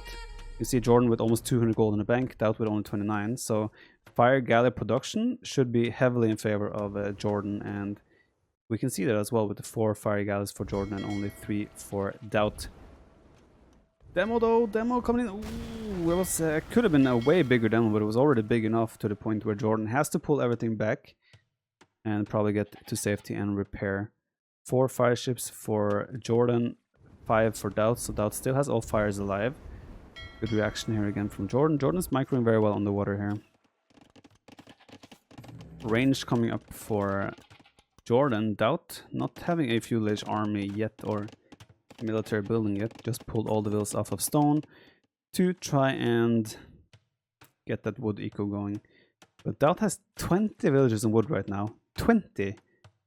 And only 5 on food. If you compare to JorDan, 13 on wood, 12 on food, JorDan's economy should be way more balanced, and I think JorDan is looking way better for the transition to Castle Age right now. Ooh, nice demo hit there from... Well, nice, it was a 1-for-1. It was okay-ish. Good reaction again from JorDan here with the demo. DauT might lose a demo here for nothing. Oh, he lost a demo doing nothing! Ay, that's the worst situation. When you invest into a demo and then you don't get any value for it at all. That's the most painful. DauT committing on the tower, but JorDan reacting in time. JorDan will be able to save this tower. He's repairing, and DauT's just gonna lose villagers here. JorDan pulled 11 villagers to deal with this. Maybe a slight overextension, but DauT is pretty much throwing away 4 villagers here, and it's looking like a fantastic situation here for the Admiral. The Princess is definitely in trouble, no question about that. 2 villagers down for the Princess, for sure. Just a second. JorDan maybe have overreacted a little bit, but still, he's in such a good spot here. As for some reason, it looks like DauT is winning water. There might have been a demo hit there that I didn't really notice, but I don't understand why suddenly the water is looking so good for DauT. Persians do have faster production on their docks, so that might be a contributing factor.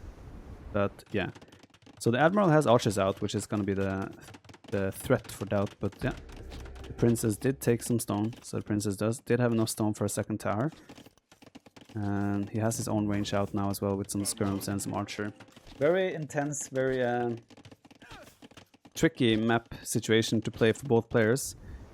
But looks like the Princess is kind of taking control of water. JorDan has not given it up though. He is queuing up more units, but he is losing his fishing ships. So DauT has an advantage in that aspect because his fishing ships are still working. But if we look at the food economy here, there are farms already down for JorDan. He has a mill on the berries. So I still like JorDan's long-term economy development better. But obviously if JorDan doesn't take out the fish of DauT even adding more fishing ship. DauT is queuing up even more fishing ships, so he's going really heavy into the fish boom now, which is probably a good decision on his end. So JorDan will have to sort of make sure he deals with that. Why are Malians good on Nomad? Malians are good on Nomad because at the start of the game, as we see JorDan with 2 archers on the left side, Malians have a discount on their wood cost for every building in the game. So the dock is cheaper, the house is cheaper, the town center is cheaper, meaning with Malians you can make a house, a town center, and start producing fishing ship from your dock right away.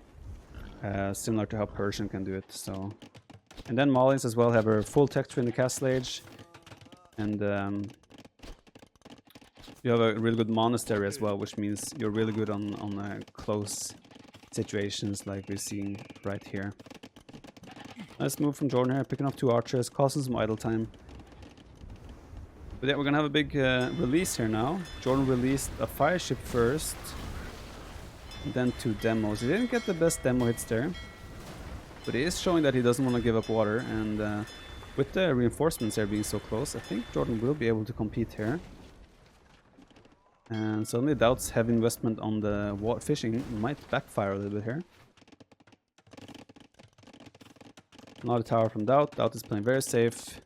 Yeah, the big issue I see for DauT is still his eco balance. He has 28 villagers on wood, which is probably way too many. He could have easily taken 10 of those, or 7, 8 of those villas and made a mill on the berries there. But yeah, DauT again, he does have control of water, so the fish boom is definitely going to help him out. But I do see a potential problem with long-term map control here for Mr. Princess DauT. There, we're finally moving on to the mill as well. JorDan, if you look at JorDan's resources, it's the whole point where he transitioned to the land economy earlier. He has 400 food in the bank versus 18. So the castle age time for JorDan is looking very good. Nice split there. Fish is running out though on the left corner, so the fish from DauT isn't as efficient anymore as it has been. But yeah, DauT still... The good thing about this is that it still forces DauT to react. DauT has to make more water units because DauT cannot afford to lose his fish. DauT might use the market here a little bit to balance his eco and get some of that extra juicy food. Market coming up from JorDan as well, and there we see the market abuse from DauT. Suddenly DauT has 600 food himself. And castle age time probably won't be that far off considering that Persian's town centers also work faster. Yeah, suddenly their castle age time is going to be similar. That's what the market can do for you, right? Still feel like JorDan has a way better balanced economy, considering he has land economy. Fish economy is good, but it's also... It's exponentially worse, right? As the distance become longer and you run out of deep fish. So you would have to make fish traps to make them efficient again. So you have JorDan coming in with a really nice tower on DauT's gold. It is in range of the house. I'm not sure if the tower can be reached by the tower of DauT. But yeah, this suddenly means that DauT has 0 gold income, boys. And funny thing here, I missed the bada boom. Okay, it's fine. The funny thing here is that DauT just used the market to sell all his gold to buy food. And suddenly we are in a situation where DauT does not have access to any gold anymore. Now moving over to stone, trying to recuperate a little bit. And he doesn't see the gold that is right there as well. The extra dark areas is what he hasn't scouted. So DauT, with a little bit of extra scouting, he would find a safe gold that he could use. But for now, that's not on the menu. Do an archer and a skirmisher raiding a bit for DauT, but that should be cleaned up quite fast by the admiral. And yeah, when you're winning water so convincingly and yet you're still behind in score, that's never a good sign. You always want to be ahead in score if you have water. Second stable from DauT. DauT, where are you getting the resources from? He went back on the gold here. As soon as Bodkin comes in, this will be rendered useless. Crossbow Bodkin right away from JorDan. Bloodlines armor on the way, so it's crossbow and probably crossbow monk play from JorDan. Maybe mixing in some camels. And then there is a knight play from DauT here. DauT selling some stone now to get gold to be able to produce those knights. But I always would lean towards the crossbow monk play here. In such tight, close locations here. JorDan might be able to pick off a knight. He does not. JorDan finishing the wall as well. I really like the way JorDan's using his map control here. Secure the walls, make sure that there is no way for DauT to get at you, so to say. As DauT keeps expanding with docks to get better fish. DauT is forced to pull off. He only has 2 knights. The lack of gold is definitely hitting him here. He's doing a Menguno. Doing another town center as well. And he's off the gold again because of the Bodkin arrow coming in. But yeah, JorDan has to be careful now. There's 3 knights. 4 knights soon and a Menguno. So JorDan will have to micro his heart out here. We can see on the minimap as well, JorDan is adding 2 town centers. And here we have the micro. Good split and reaction from JorDan here. Ooh, splitting sort of into the shot, but still good enough. And the Menguno is down. And now it's all about the micro here to see if JorDan can clean up all the knights from DauT. Looks good for JorDan here. And JorDan should come out of this with 5 or 4 crossbows alive. Keep in mind, Persian's knights have extra 2 attack against archers. So a good micro by JorDan here. And JorDan just keeps cementing his position really good here. DauT's in massive trouble simply because he has no access to gold. He's selling all his wood. He has 30 on wood still, 18 on food, which are fish and chips, and 0 on gold. However, he is taking a lot of stone now, so I reckon we'll see a DauT castle to try and secure some gold here soon. But JorDan now reacting with 6 camels of his own. And yeah, JorDan will just have no resistance on the land military front. There's a mangonel for DauT. Is it gonna pop? Is it gonna pop? Ooh, okay. It does pop inside, or stay inside for the time being. But it's looking very, very good for game leash and JorDan here. Oh, DauT did jump out, but I'm trying to shoot the crossbows, but nice micro here by JorDan, and JorDan again. Very, very efficient trade as DauT goes for another town center. What do you do when you don't have access to gold? Make more town centers. Makes a lot of sense. Monastery for DauT, JorDan as well here. He's probably going to drop a seed bookshop himself. And behind this, guys, JorDan is already on 3 theses himself with a very healthy economy. Not relying on fish at all.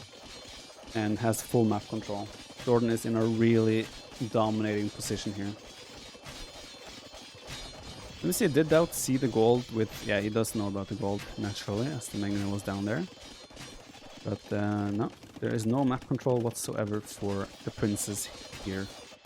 I would like to see JorDan invest, like, say, 5-6 extra villagers onto stone to be able to drop a castle. But okay. Another thing worth pointing out is that DauT is doing crossbowman, and he's getting ready. Well, he has been selling his stone, true. He's doing archers. I thought DauT might drop a castle and then do the commander run upgrade to go for trash bows, but even that seems far-fetched at this point.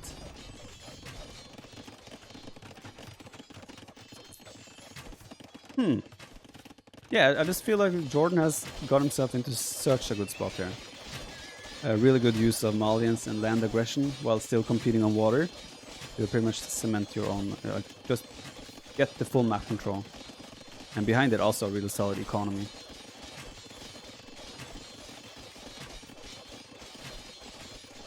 JorDan loves his Nomad, indeed. Yeah, I mean, like, DauT must just feel so cornered here. And now, great move by JorDan again. He invests one knight to run past everything, just to get scouting intel. And what does he see? He sees 4 archery ranges from DauT. And look at JorDan buying 200 stone. And we see the villagers come forward. And there is the get out of my game castle.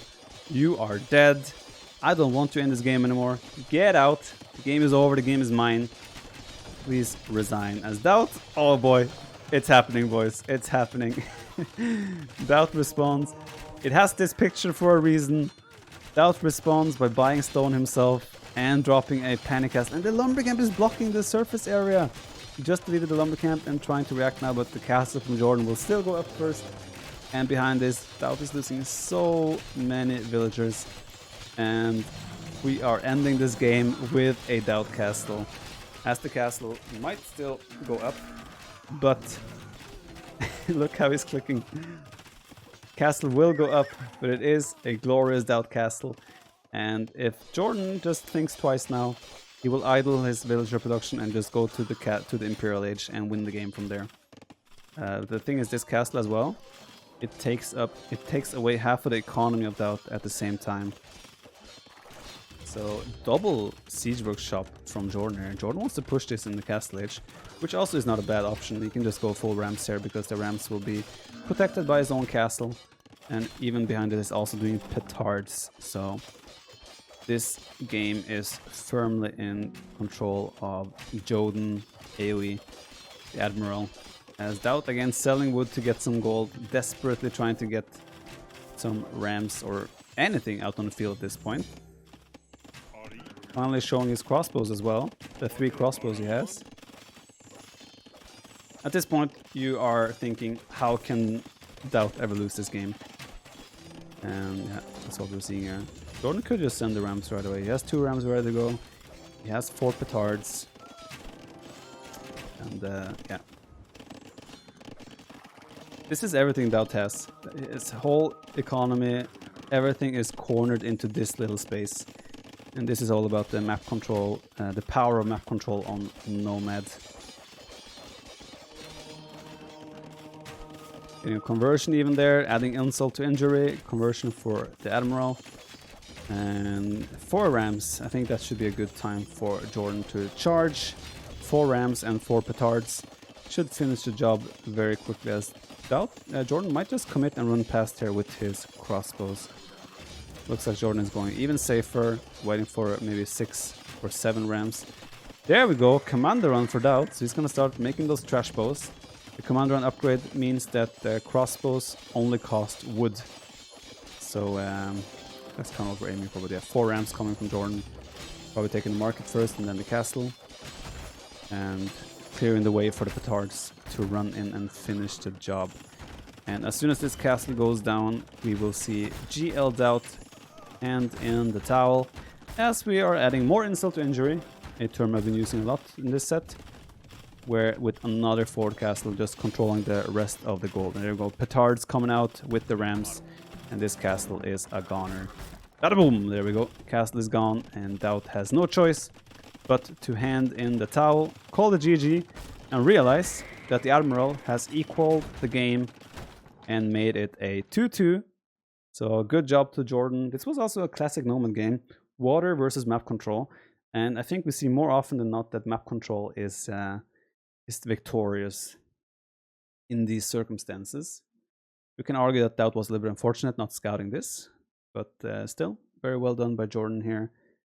Even especially this tower here. This tower coming up just as DauT had spent his whole gold bank to buy food.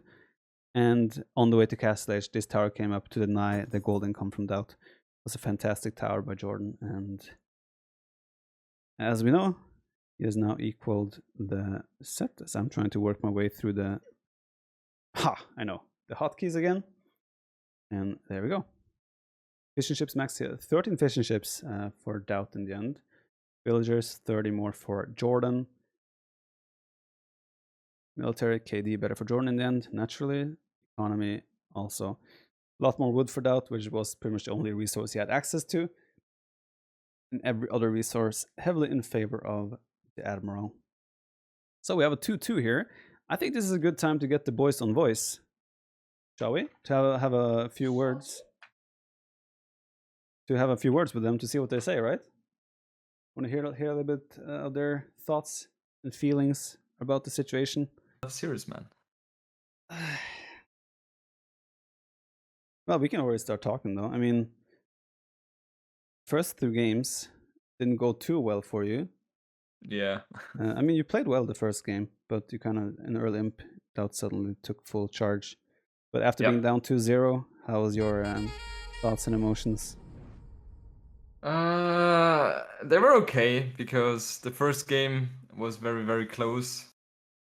And the second one, I felt like I had the weaker Civ for that map, so I was still okay. We have Franks for Land Madness. We should be the favorite there.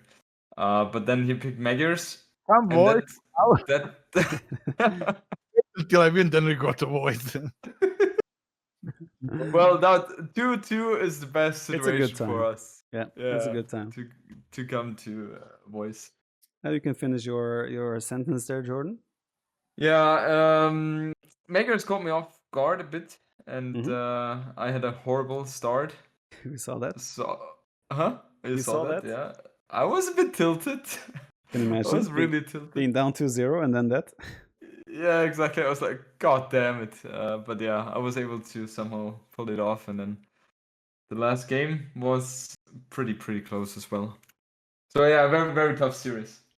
When you say you were caught off guard by Maggers, is it like, did you not consider that Civ for that map? Or why did it catch you off guard? Because I thought Franks is a must on that map.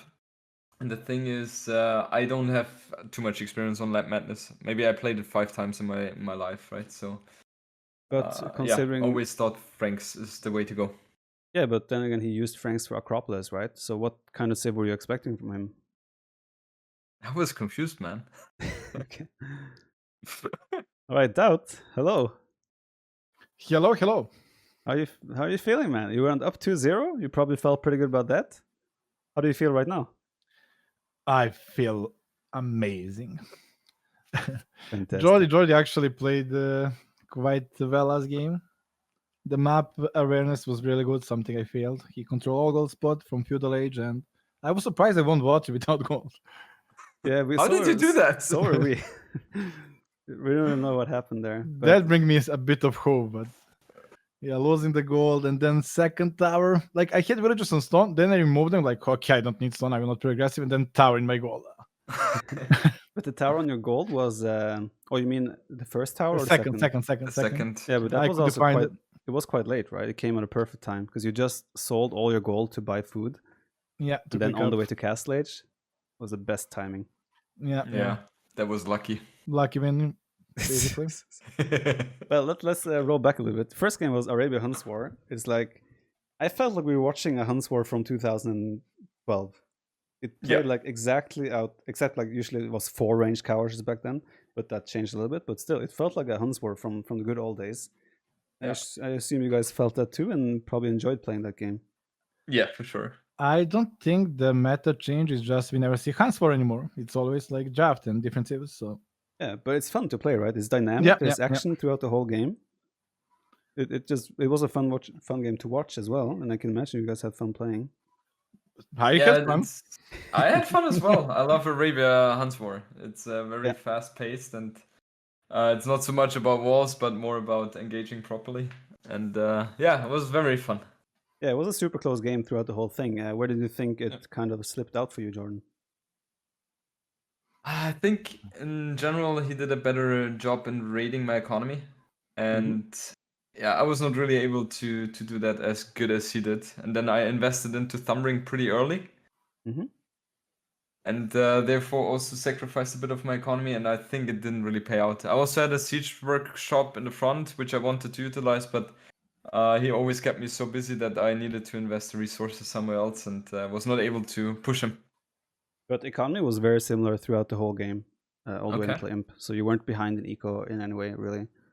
Okay, that surprises me. DauT, what do you think? What do you think you won that game? Map control. I was trading army for map control and villagers, and eventually the 40C. I'm not sure if JorDan had that. No, he didn't. I had 40C Oh, did you? Yeah, but you had your Yeah. fourth later. later, yeah. And also he built castles on like every castle was so weird. Like the last one in the corner was like, what the fuck, Jordan? That's the The last one on the hill, castle. yeah, was not the best castle. His economy was full open, and they just switched to the castles, and game was over. Yeah. The biggest difference I could tell at least was the farm count hitting Imperial Age. JorDan was on 30, committing on like Cav Watcher. DauT had like 55. Yeah, So I think it felt like DauT just set up for the Imperial Age better. yeah, for sure. I was overwhelmed at one point. Yeah, we had Acropolis game 2. Franks. DauT JorDan says he was surprised about your pick because he thought Franks was must for Land Madness. Was there any consideration on that front from your part? No, I think Frank's, Berbers, Magyars, equally good. Probably Frank's safest because they're like economy safe, and economy is always safe way to go. But my biggest mistake there was I'm talking about Horse Acropolis now. You won that game. oh yeah. Oh wait, I'm talking about different game then. Yes, you're talking about Land Madness. Yeah. I mean, Okay, JorDan said Acropolis. he thought Franks was must for Land Madness. I'm just asking like regarding why you picked Franks on Acropolis then. Because I feel Franks are better on Acropolis than on Land Madness. On Land Makes Madness, sense. Magyars can beat Franks quite easily. But on the Acropolis, such an open map, and economy comes more in play because we are further from each other. I'm not giving 500 euros if you want tips. There was one moment in that game where you had like 6 knights each, and they passed like on a hill Yeah. of JorDan. Did you guys see each other's knights there? I did. Okay. I will go with that one. I did. Okay, so no. JorDan, what's your thought process then by letting them pass and just going for the counterattack when you have nothing at home? Well, the thing is, he was always raiding me, and I was not doing anything to him. Mhm. And I figured, okay, I have monks at home, so I will be able to defend that. But yeah, I took a lot of damage there. Correction, you had a monk at home. Oh, it was a bit earlier. Yeah, okay. Yeah, I'm talking about so earlier. where I quick walled in my Half the base then. Yeah. Because you guys passed 5 and 6 knights against each other. You went for the counterattack. He came into your eco at the same time. Yeah. And you weren't able to do anything to him, and he did a lot of damage to you. Yeah. I saw that. You saw I prepared the defense on the goal. That's what I thought. I thought DauT saw Yeah. it, but I wasn't sure about JorDan. And then JorDan says he saw it, so that makes me confused. But I guess you didn't see it that moment then. No, I saw it. Okay, then, but okay. I saw it for sure. So misjudgment then, I guess. Misjudgment, yeah. The way to call him stupid. The thing is, I thought he was going for 1 TC, right? Because I didn't see him being on stone, and he built a tower. So I figured, okay, he plays 1 TC. Yeah. So potential for doing damage there is high, but yeah, I was not able to do that. You actually pulled ahead in villagers early castle age, but I did. Okay. Yeah, that moment put you behind again. Ah. But yeah, I was then DauT up 2-0, feeling good. JorDan not feeling too good, but then we hit Land Madness. Magyars against Franks. What do you think you went wrong there, DauT? Horse color. You think that was it wasn't? Yeah, what is not? Okay, so it wasn't on purpose. No, I forgot to click it, and then I planned to go full stable, like 4 stables, feudal age, and then farms keep dying. I cannot add a stable, and full bank up because you cannot keep up the production with only 2 stables. So I let's go up, and obviously I'm lazy to click up, and JorDan raiding me constantly. There was no hope. Yeah, I thought it was a purposeful decision to be super aggressive in the early game. But okay, JorDan, did you feel the pressure of the game? Yes, especially after my fabulous start, for sure. Yeah, that was beautiful. Where do you think you went right? Huh? Where do you think you went right in that game? Like game decisive moments. I felt like when I clicked into Castle Age, he did some commitments with his huge army, where I don't think he traded that well. and I was able to get into Castle Age with a rather good economy. Was able to expand and did some raids on his golds as well, without failing with the quick walls. That really helped me. And yeah, I think I took it from there. Yeah, cool. And we already kind of talked about Nomads, so I guess there's not too much to say there. But all right, so we have a 2-2. It's pretty much the best we can hope for so far. How are you guys feeling going into the next games? It's going to be DauT's home map next. Matt, DauT, what map are we playing? What map is it, DauT? Atacama. Atacama. Oh, Empire Wars as well. Oh boy. DauT using the one Empire Wars he can on Atacama here. Mm-hmm. Oh boy. Oh, you want Empire Wars? Damn right they do. Oh. Well, JorDan, you should be familiar with it. We had Empire Wars in Atacama last Red Bull, right? Yes. So, all right. Okay. Any final words of trash talk before we move on? Good luck, Jordan. Enjoy DauT. Just... Oh I did not expect that one from DauT. Do you think he I'm meant that? nice. No. I meant it. Okay, yeah. Okay. Sure. Enjoy All DauT. right, let's go. Game. Connect to game. There we go. And here you can see it. We are. Here we can see it. We are on Empire Wars. As you can see, you start with a barracks, you start with a blacksmith, you start with farms, you start with mining camps. So everything is kind of pre-set up for you. Without going for a dock immediately here, not opting for a stable. We have JorDan opting for a stable right off the bat, and also doing a dock. Civilizations are Bulgarians for DauT and Huns for the Admiral. You might ask, why can he pick Huns again? Because the first game was a set map, so they are allowed to use Huns once outside of the start as well. DauT is going for the dock and then the men-at-arms play here. Good reaction from JorDan with the quick walls. We actually trained this a few times for Red Bull and we found Bulgarians to be insanely strong on this map. And DauT forcing the multitasking from JorDan here. As JorDan fails the quick wall and he's being attacked on the wood line. DauT doesn't have any upgrades yet on his military. Forging is on the way. Bulgarians have cheaper blacksmith upgrades as well. And yeah, JorDan already lost one villager. And he's under heavy pressure here as Forging just kicks in now. So DauT probably wants to take the fight right now as we speak. 3 villager advantage for DauT already. Villager / fishing ship. But JorDan does have some spearmen. But then there's this spear coming in from DauT here as well, which is going to just apply even more pressure on JorDan. As JorDan can't really engage this properly. And DauT gets away. There are 4 villagers chasing this army the whole time as well. That's pretty much idle villager economy work time here. 1 fishing ship for JorDan, 2 for DauT. We have a proper engage. JorDan did do horse collar and bid axe though, and he cleans it up very nicely. Nicely done by JorDan, as there are more men-at-arms coming in here. Very, very close game so far, for sure. I think JorDan, the fact that he snuck in horse collar and bid axe is quite impressive. And he has also dealt very nicely with the pressure. But if you compare now, 22 to 19, so it's looking good for JorDan on that front as well. DauT behind this has dropped a stable, and he is doing scouts. So he will follow this up with even more pressure as he moves the villagers to the wood in the center as well. I would say this is a really nice strategy by DauT, obviously. We found it to be very strong during the training for the last Red Bull event. But JorDan has reacted very, very well so far. And now JorDan has the scout numbers. DauT does have 2 spears, but JorDan is doing the armor upgrade, so he will have armor on those scouts. So he might be looking to fight even though there are spears. Although 3 spears might be a little bit too much. And JorDan should probably get out of there as action happening here as well. But as you can see, you start in feudal age as well, and you have a lot of preset. The situation is kind of set up for you to fight in the feudal age, and as you can see, a lot of action right from the start here. Not a villager down for JorDan, so DauT still keeping a 3-worker lead. But now bringing the scouts to deal with this, so DauT will have to get out of there. There is no bloodlines for either player. Forging coming in from JorDan as well now, so JorDan still committing on the scouts.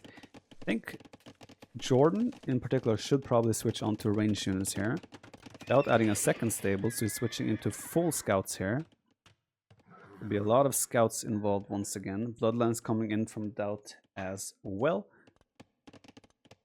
DauT is going aggressive. He sent all the spear forward as well. But the scouts from JorDan are coming in now. And DauT is quite exposed on the backside here. Does have some spears on the wood line, but still, he is exposed. Going for the counterattack as well. And JorDan is exposed. JorDan has no military here at all. He might lose villages carrying food as well. DauT a little bit of misfocus here. He should really focus there. 3 scouts coming in, but there are 4 spearmen as well. Keep in mind they also have forging upgrades, so JorDan cannot really engage this, and he's not finding any damage with his own scouts. 1 villager only down though. I think that's actually really good for JorDan that he didn't lose more. But yeah, a lot of action initially here, and JorDan with the second stable as well. So it's full scouts for JorDan, full scouts for DauT, and they're playing spearmen as well. We'll be curious to see if any one of them switches into archers here.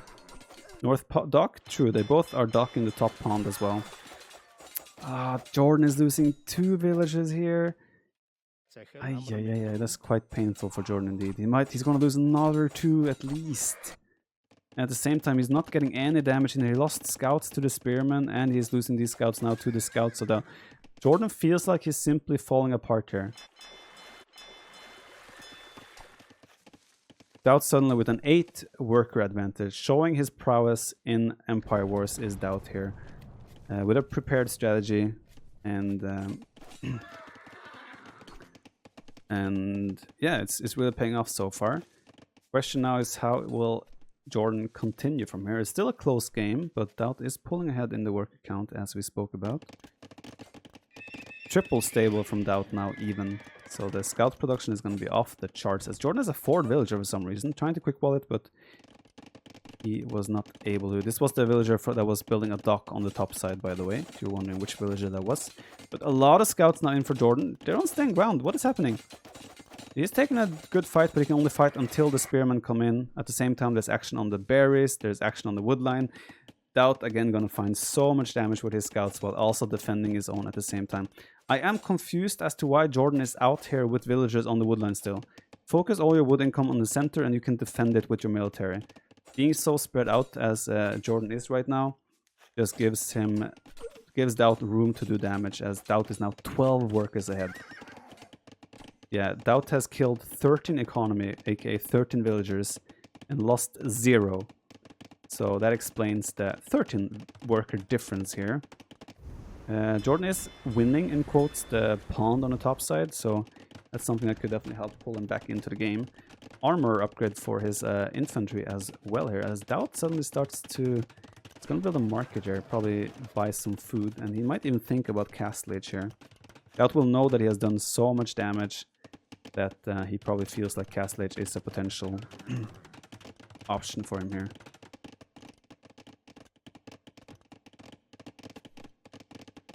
JorDan again. Yeah, DauT cannot commit there. There's simply too many spears. The big difference with a big thing that was so beneficial for Bulgarians in this game we found was that you can also do a Cray Post as you hit the Castle Age. So Cray Post through the center can be so strong. So DauT did market abuse. He balanced his economy using the market, buying and selling resources, and he is now queuing up the Castle Age. While JorDan is really trying to apply so much pressure with the spearmen and scouts now, but with the villagers involved as well, you just feel like this should never be a good fight for JorDan. It's also close to the reinforcements of Mr. DauT. JorDan with the forward barracks. Now, hey JorDan, you're getting a little bit ahead of yourself, sir.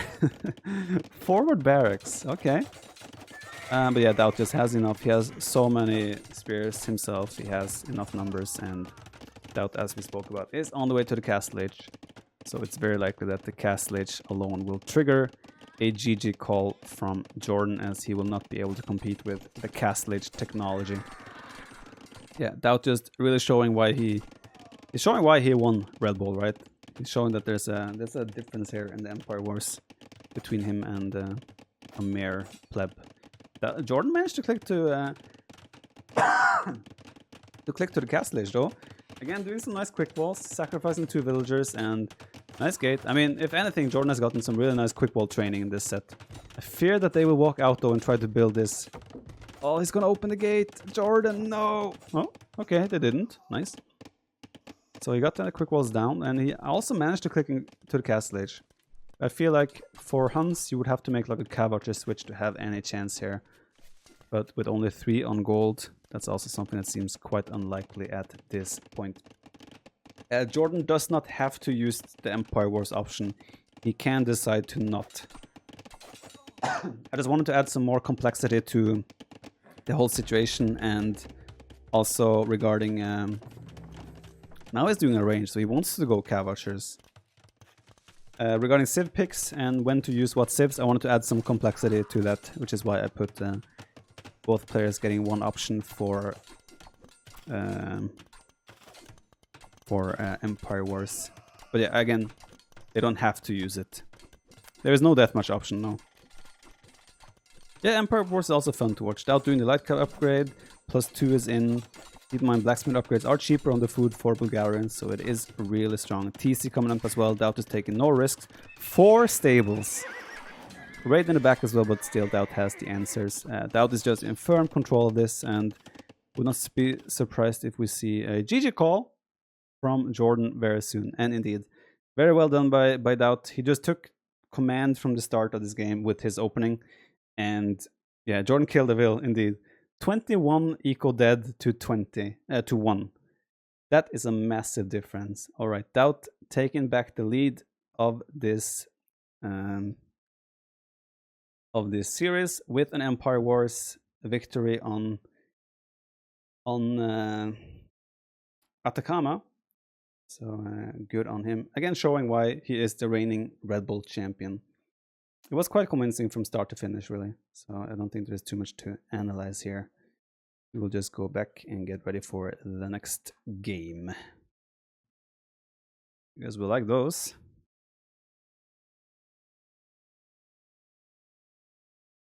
So we have Rocky Forest. I'm sure some of you haven't seen this map before, but this is a map that it's made by Krajini, and it was used for the AW2 German Championship that I hosted. How this map looks like is like this. There's wood in a circle through the middle, but there is a gap in between. Now this gap here cannot be walled. The rocky ground here means you cannot place buildings or anything on that. Also, you can see the wood, the forest is also surrounded by rocky terrain, so you cannot build on top of that either. So it's really hard to to wall. You cannot wall the center at all. You can see in the center there's a ton of deer. There's a lot of golden stone. And around you see there are extra berries, and the woodlands are around as well. So this was a really good map for the AoE, the German Championship, and I'm curious to see, especially how DauT, considering DauT has never played this before, I'm curious to see how he will approach this map. Well, JorDan obviously played it a couple of times. DauT said on his stream he's never played this map before. Yeah, which would surprise me if he has. It was very specifically used for the AoE 2 German Championship. Alright, so JorDan is going for the Aztecs here. Probably a pick that stems from his experience with the map. And we have DauT going for Mongols, which also makes sense considering you see how many Ibex are in the center. Let's do a count, shall we? 24, 36 Ibex in the center of the map. That's a lot of food. So yeah, Mongols with the hunt bonus probably want to make sure they can get some of that. But JorDan obviously will be very much aware of the Mongols hunt bonus and therefore tries best to deny DauT from getting any of those. Your voice is so sexy, I'm getting addicted to your stream. What should I do? Please suggest. Just stick around. Or subscribe so you can hear more of my voice. Right, boar coming in here. So it'll be a very interesting game. Again, first of all, DauT has no experience on this map. And so it will be interesting to see how he decides to play Mongols here. And then JorDan with the experience in Aztecs. I would say Mongols as well is a very awkward civ to play. Because you want to play Mangudai in most scenarios. And Mangudai in 1v1 is a very hard unit to get to. And you have Aztecs who are possibly top 3 1v1 civ in the game on average. Which also has it's a pretty good counter civ to Mongols, honestly. Because yeah, those eagles in Earl Imp really do well against JorDan. Is JorDan trying to hide his villager? Trying to hide his villager. Or was he just waiting for the wood? Probably waiting for the wood.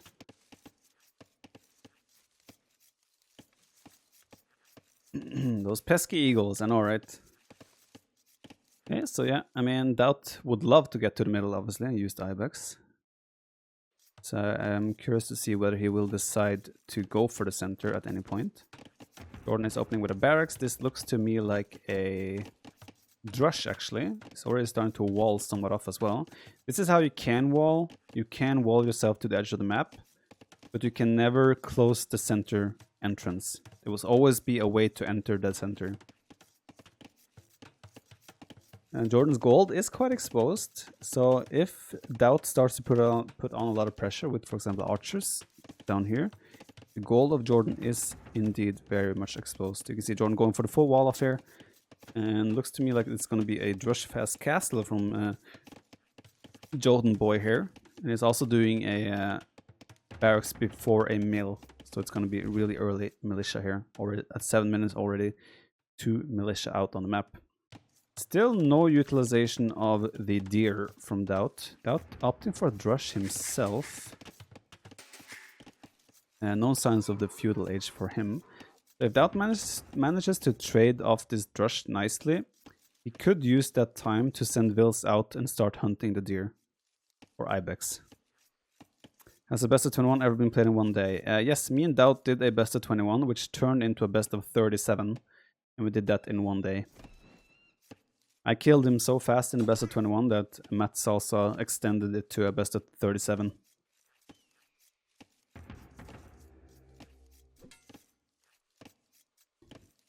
I think we ended up playing like... I don't even know how many games. Alright, the drush is already kicking off. I think it's a decent trade for both players here. JorDan will win the drush overall. But, okay, he got rid of the... Wait, DauT is winning the drush? DauT has to go back here, but there's only one eagle left. So in theory now, DauT could send Wills to the center. Oh, that was a mistake from JorDan. He took arrows from the town center and ended up losing the villager. This is the moment where DauT just sends 6 villagers to the center. There we go. He's sending 4 villagers. He definitely wants to start using that deer hunt. And is this a bug again, or is JorDan actually producing... Oh, he's actually producing more militia. So he wants to add another militia or 2 and probably start killing deer in the center, would be my guess here. Because obviously he will understand now that DauT will go straight for the ibex.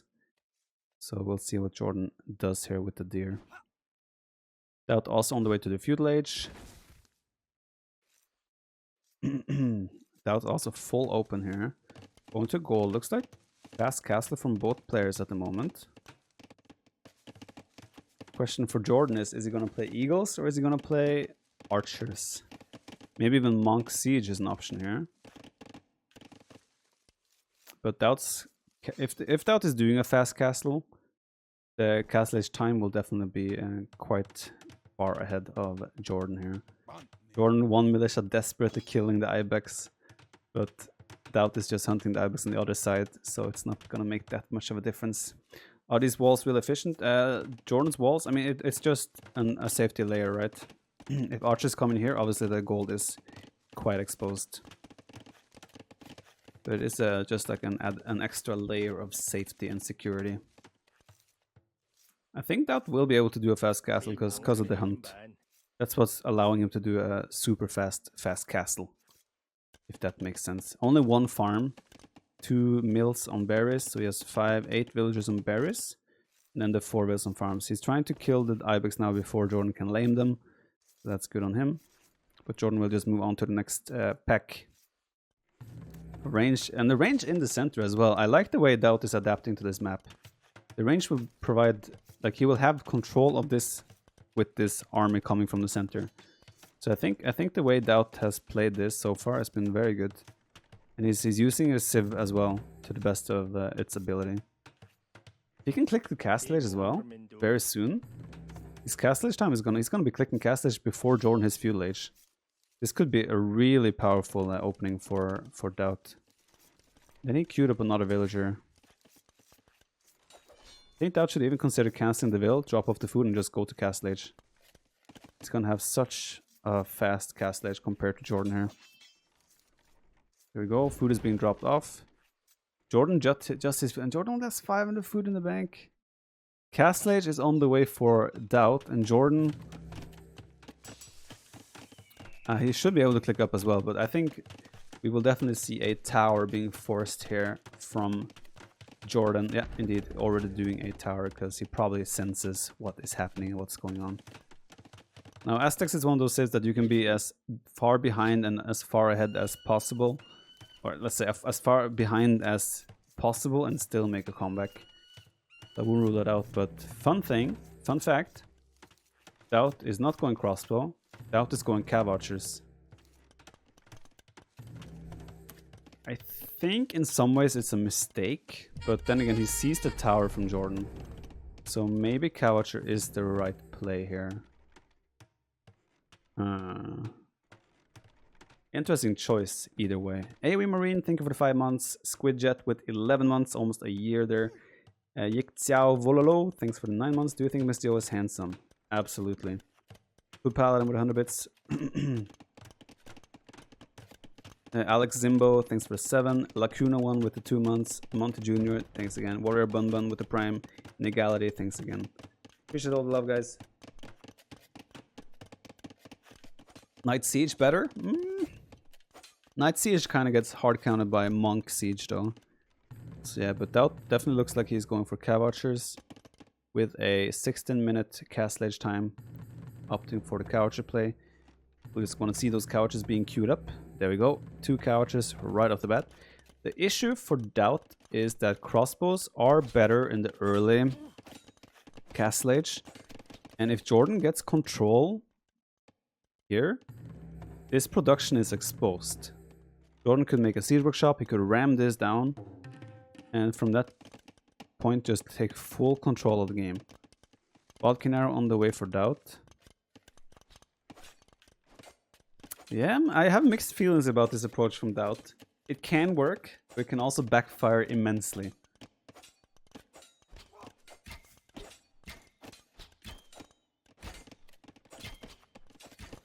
He's even going for the counterattack. Big balls on this guy. So he will allow JorDan to get... no, he's sending villagers to repair. He will lose a villager here. He won't lose a villager there. So he bought himself some time there. He doesn't obviously can't afford a town center because he is... he spent the stone on the tower. But yeah, I mean, he's forcing the couches back. It's just showing that crossbows are better than cav archers in early cast ledge. And until there is like 15 cav archers on the field, look, great micro from JorDan by the way. Picking up 3 cav archers, losing only 1 crossbow in return. Unless you have the big numbers advantage, crossbows are simply better than cav archers. Again, great micro from JorDan. Another 2 cav archers down. The cost efficiency of this crossbow army for JorDan here. This just goes to show you how much capture age lag.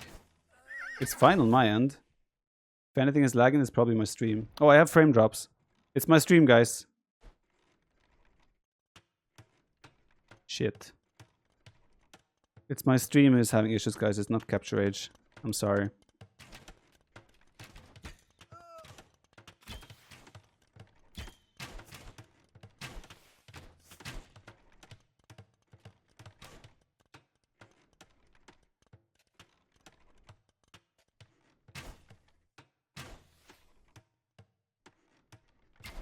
Guys, I realized that we're having some issues right now. I'm not sure if you guys can hear my voice, but apparently the stream is having some issues with bitrate. I'm dropping thousands of frames. The stream is... you guys can hear my voice? Yeah, I'm sorry. Apparently we're having some issues with the stream right now. Let's hope it stabilizes by itself.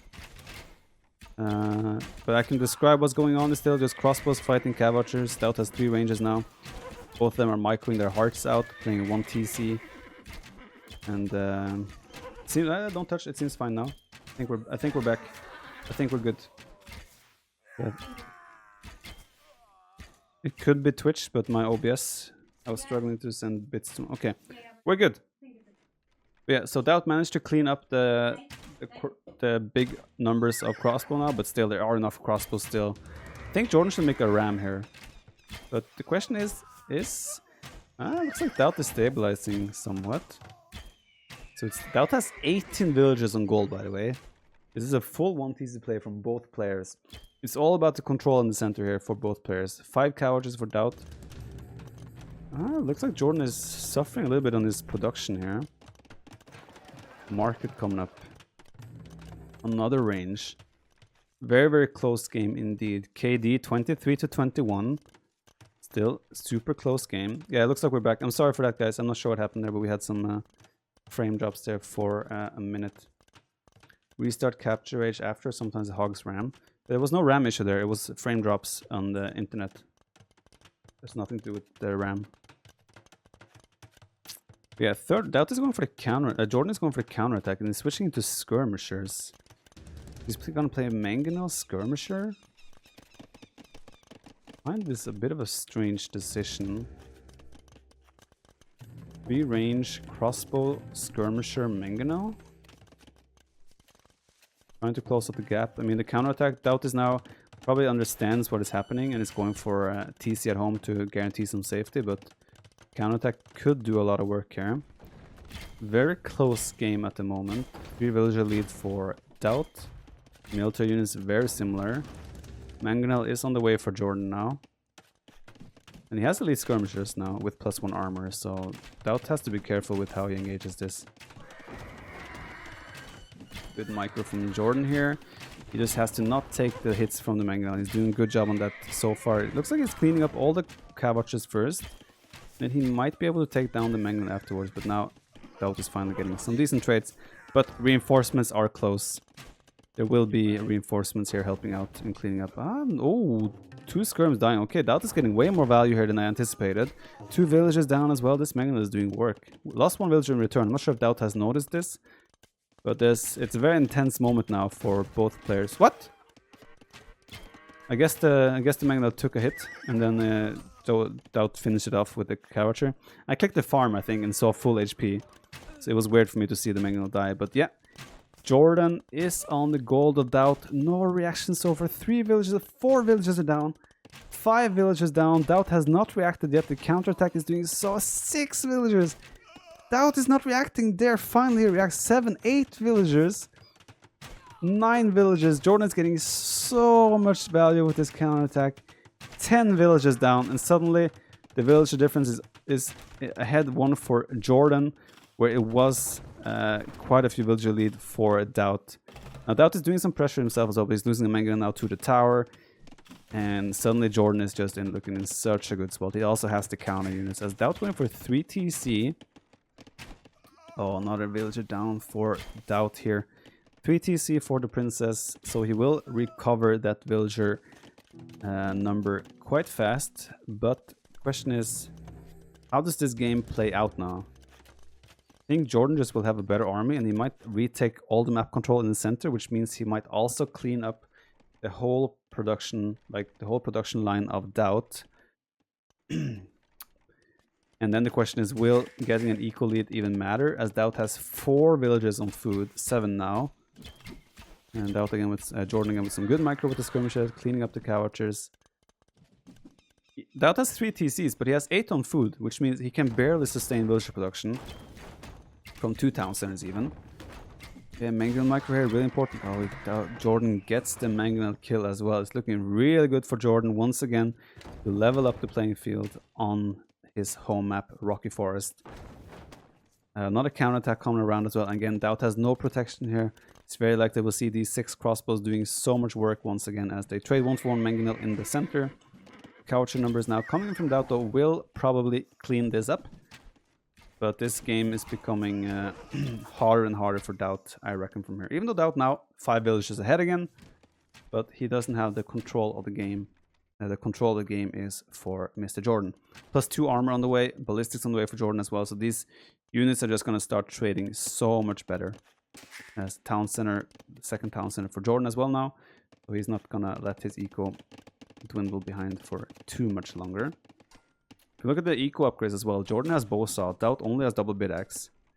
So that's also a factor, but bowsaw is now coming in for DauT as well. You have the counterattack. Keep in mind, JorDan also did ballistics now, so there's so much more potential here for villagers to go down, and we're just gonna have to watch Jordan should force a fight here now, so DauT micros. But yeah, another 1 villager down, 2 villagers down, 3 villagers down. DauT is busy chasing this army and he doesn't realize he's losing so many vills again. There he finally realized. Ay. Another 5, 6 villagers down for DauT, down the drain. At the same time, Jordan microing here well as well, killing 2 more cow archers. And yeah, Jordan, DauT. After this, DauT is still only 5 villagers behind. The issue is that good micro here by Jordan. The issue is he doesn't have, like, Jordan also has the counter units going for him, so this is starting to look really good for our Admiral Jordan here. Crossbow still doing work in the back of DauT space as well.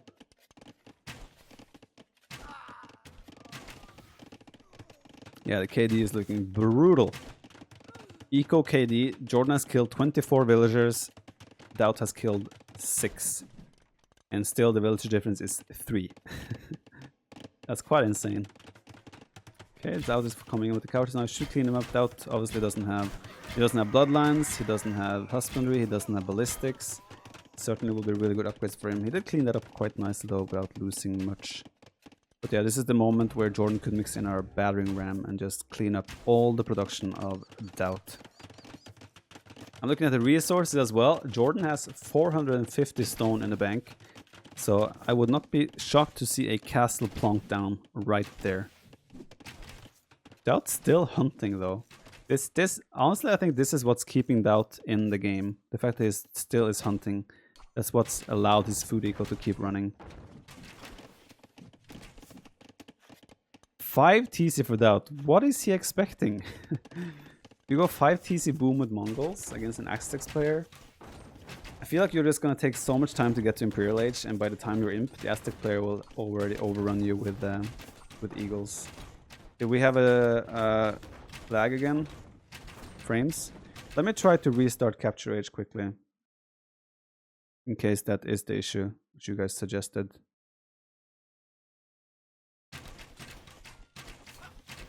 Okay, we are back after a quick restart. Your voice is always fine. Okay, yeah, I don't really know what the issue is, but okay. Let's hope it stays well or good. There is the castle we were talking about. This might be the get out of the game castle that Mr. Jordan is looking for. It's gonna take out 2 town centers of DauT and give Jordan a free way into the economy of Mr. DauT. So the question is if DauT will have any form of response to this at all.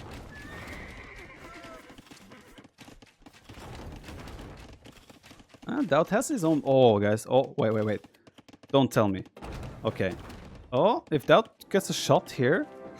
Oh my god. Oh, okay. That could have been... like, if he started building the castle could have also gone down. They trade 1 for 1, but the castle is coming up and... There's some cowardice in the back of Jordan's eagle, but Jordan has ballistics, he has elite skirmishers, and DauT, oh no, DauT, no! DauT, don't do it! Oh god. Here we go again, boys. It's happening. DauT using the market, buying the stone he needs, and another DauT castle is on the way. Mangonel trade. Jordan will probably finish the Mangonel, and he still has his own Mangonel. DauT is gonna lose a lot of more villagers now. And this is about to just get even more brutal. Okay. I guess the castle is up, but 2 TCs are rendered useless. Or at least the wood income from the front. And I think Jordan will now just stop production and go to the Imperial Age. And from that point, it is likely that Jordan will be able to close the game out. You can see the resources already. Jordan is looking very good for hitting Imperial Age ASAP. Yeah, I'm sorry, after I restarted Capture Age, we lost all the total numbers on the Eco KD and whatnot. So I'm sorry for that. Jordan using the market as well, buying his way to the Imperial Age. DauT suffering is going to be so far behind as Jordan just clicks up. DauT, I predict, will not have clicked to the Imperial Age as Jordan hits it. And Jordan, he has a solid eco behind this as well. If he switches to heavy gold income now, he could easily afford Eagle spam. He also has 3 relics in the bank, so I think Jordan should be very, very happy with his situation right now.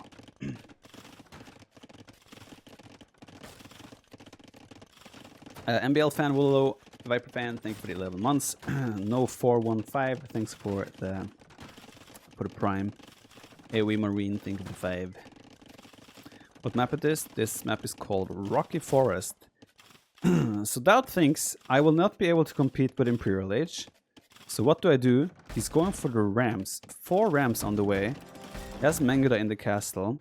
JorDan doesn't have... Oh, JorDan has a Mangada on the way, so he needs to make sure he can repair this. If this castle goes down, JorDan loses all of his initiative for early Imperial Age. It is 4 Rams and a castle.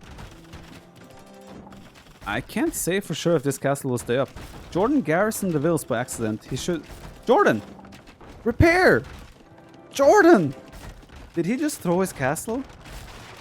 1 ram down. 402. The castle's going down. Oh, 2 rams down. Oh, this is such a clutch save. JorDan will hold it. That was so clutch, but he almost threw that castle. Damn, that was clutch. Holy moly. DauT now doing wheelbarrow. That's been a long time coming already. Yeah, that was super close. And that could have gone wrong for him really fast. But yeah, DauT still quite far away from clicking up to the Imperial Age even. And JorDan is about to hit. So it would not surprise me if we see a... JorDan is, by the way, rating here. If we see a GG call from DauT now as the Imperial Age is in, there's a 2-3, almost 3,000 score lead, 2.5k score lead for JorDan here. So DauT doesn't look like he wants to resign yet. University is on the way. I see he's microing his heart out up here against the archers. Letting the bear kill. He wants the bear to kill the crossbow probably. But yeah, DauT realizes what is up. And again, we have a 3-3 set. And Edge of Mythology DE confirmed. Are you kidding?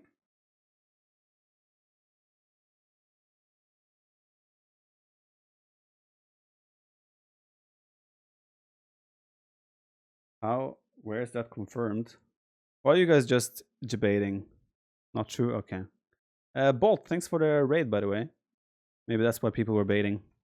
Because you're a mythology streamer after all. So that makes sense. Yeah. Very solid performance from JorDan. I think DauT looked like he was in such a good spot. And like, I think if DauT just goes crossbow, I think DauT wins this game. But as Mongols, DauT wanted to go for cav archers. And okay, that's 2 strong words for me. I don't think he wins this game, but I think archers crossbows are better. So yeah, I think decision unit choice was probably wrong for DauT here, but still, the counterattacks is what killed DauT, right? Those 2 crossbow raids in the back of the gold base that killed probably roughly 20 villagers in total was insane. DauT didn't know outside was open. Well, that's his own fault. If he thought this was the whole, he should have checked the map then. He has himself to blame for that. See his settings. KD always in favor of JorDan. Economy in favor of JorDan as well. And society. Yeah, we obviously missed most of the game since we had to restart Capture Age. Alright, it looks like we're good. We haven't dropped any frames lately, aka the last 5 minutes, so that's promising. Right, the game has begun, so let's get ready.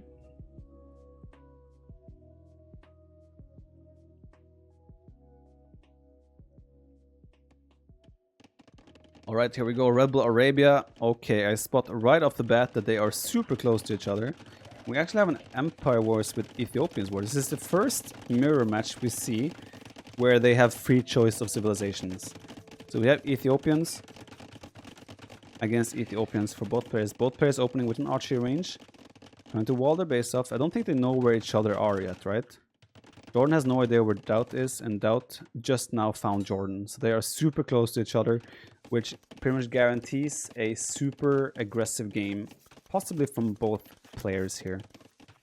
This will be the last game of today, which makes it roughly 3.5 hour session, which is probably a good way to do this. So we have like 3 to 4 hours of content for 3 days in a row, potentially. I'm sure both players would be capable of playing more games, but I think 7 games is a good good start. So JorDan is sneaking 2 archers around the back. DauT is sneaking 2 archers around the back. Both of them are going to catch a walling villager and potentially get some damage in here. The spearman did get a hit off on the scout, but yeah, JorDan will have to react. He reacts with a house wall. He's trying to get the wall off. He probably should rather react with archers, which he is doing. At the same time, JorDan has been keeping busy with the scout and 2 archers coming in here as well. I think this is a good start for Mr. JorDan here. He will have the numbers to defend at home, and he's also applying the pressure here, where he's probably going to get 1 or 2 villager kills. Indeed, 1 villager down, 2nd villager should go down as well. If JorDan doesn't miss micro, which he does. So only 1 villager down here for DauT, as DauT brings the reinforcements. Still, 1 villager is 1 villager. And DauT getting a good trade on the left side all of a sudden as well. As, oh, JorDan sent the low HP villager back. If DauT spots that, he might try and pick it off. But he does not, so we are keeping with it. Some idle time as well, obviously, for DauT. 5 minutes idle time versus 3.5. So JorDan off to a good start here on the Empire Wars Arabia, which is a map that might favor our lord a little bit here. Do we ever see a best of 21 in one day? It's possible. Do we ever see it? Not these days. I think it's only happened once, pretty much. I've been trying hard to sound like a caster, dude. I need to move to my new field of expertise. Considering how my tournament games are going these days, I'm just trying to make the transition, okay? Go easy on me. This lumber camp is a bit off for DauT. He might just want to reevaluate having villagers there. JorDan might be the same there. Yeah, both of them are now pretty much fully walled. We're transitioning to very similar map. DauT is rushing a market quite fast here. Makes me wonder if he's gonna sell his stone. I think DauT will sell stone and wood and buy food to click up to the castle age. But the cool thing here is, guys, you can see how much he's using the market now. So he will almost click up, but JorDan has can't talk. DauT just now clicking up. JorDan has done an oh my god, I can't talk. JorDan has done an amazing job macroing here, as he's already on the way to castle age with a minute advantage on DauT, and JorDan didn't use the market either.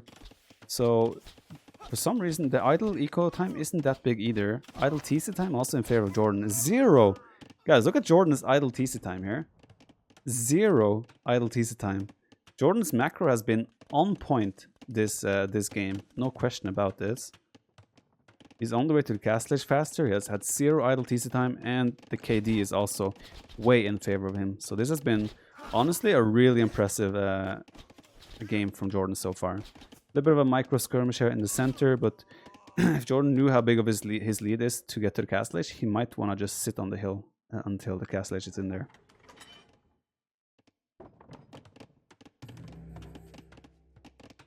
Third range coming in from DauT here as well. JorDan's still sticking with the 2 ranges. I'm not sure why he has 1 archer garrison in each range.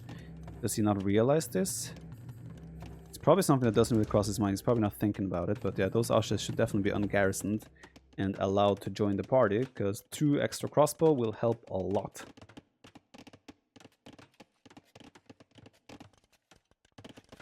Okay, he's finally realizing, send him out. One of them got trapped inside, but that's cool. So again, we have a time window here where JorDan can do a lot. DauT is about to hit the castle age himself. Again, DauT sold his stone, so he cannot build a tower. And JorDan is about to put the pressure through the palisade wall. The strong thing for JorDan here as the follow-up is that after they have traded a little bit on the front side here, there's going to be mangonels joining the party. Let's see if DauT does... he did a second lumber camp, so no sign of a commitment on ballistics, nor a siege workshop. While JorDan, again, 600 food in the bank as well, does JorDan have. That's a lot of food indeed. He might want to rebalance his eco a little bit. Probably too few on gold for JorDan right now. Somewhat of a decent trade here for both players. I would say great micro by JorDan. Actually, a great micro by both players here. Credit where credit is due. Good micro from both players, but now DauT is chasing up the hill. JorDan is getting a really fantastic trade here now. DauT had so many more numbers, and they're going to come out pretty much even. So I think JorDan in the end got a really good trade. And now the mangonel pressure is on the front as well. 11-9 military, so it's about equal, but the technology and the position on the map now is very, very good for JorDan. Next thing we're seeing is University. University coming up for JorDan. University coming up for DauT. So this is going to be a super intense and aggressive game from both players. Why Ethiopians? They're a really good civ for Empire Wars because you start with 100 extra food and 100 extra gold as a civ bonus. You have completed the tutorial. Thank you, Mohit. I appreciate that.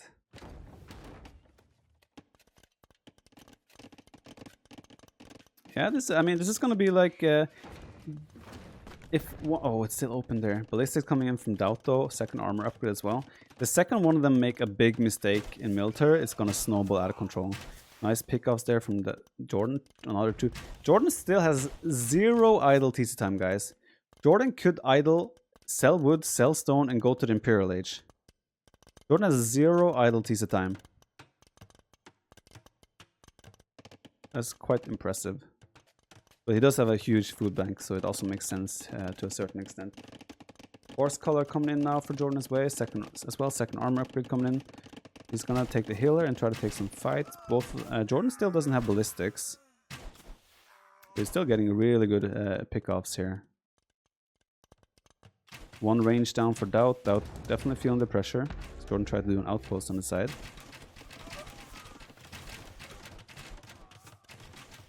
Again, JorDan just taking the better position, getting the better trade-off, even though he's still lacking ballistics there. Macro maybe slipping a little bit for JorDan here. 600 wood in the bank.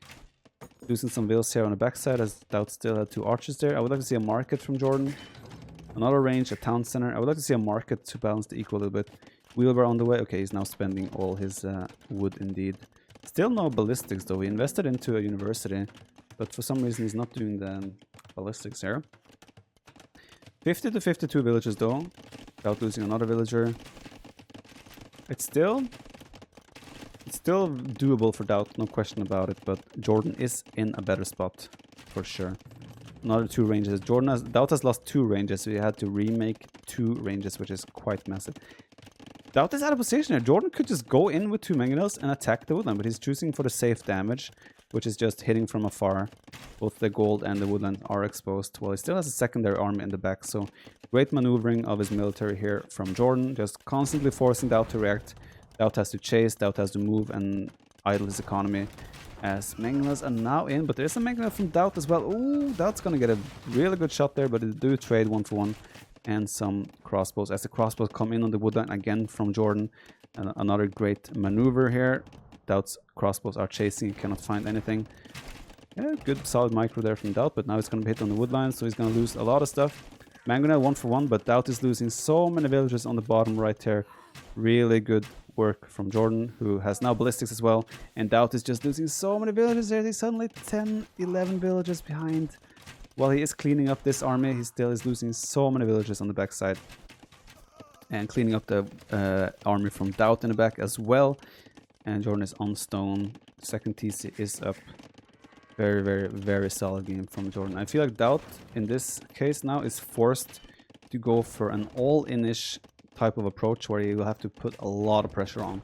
With mangonels, bunch of crossbow, bunch of mangonels, but again he's taking a bad trade here. Although he will clean up this. A great micro though. Again, JorDan is microing out of his mind. He will lose his fight though, but still. Very good trade, all things considered. Especially considering that he cleaned up those crossbows on the front. Now DauT can sit on the hill here. He can sit on the hill and kind of stabilize and try to hold. But yeah, no extra town centers. I think DauT can't even consider adding town centers at this point. It has to be full 1 TC play from DauT. Mangonel coming in here. Let's see. Oh, Mangonel shot from DauT and the crossbows to finish the job indeed. Great move from JorDan, trading his whole crossbow army for the Mangonel, but he might lose his own Mangonel at the same time, yeah. Good moves by our princess. And yeah, suddenly the whole attention is on the center again. Military count 19 to 19. However, there is a Mangonel out for JorDan, so DauT cannot really engage there until he gets his own Mangonel into the fray. He has the hill advantage though, but there... Oh, it could have been a big Mangonel shot.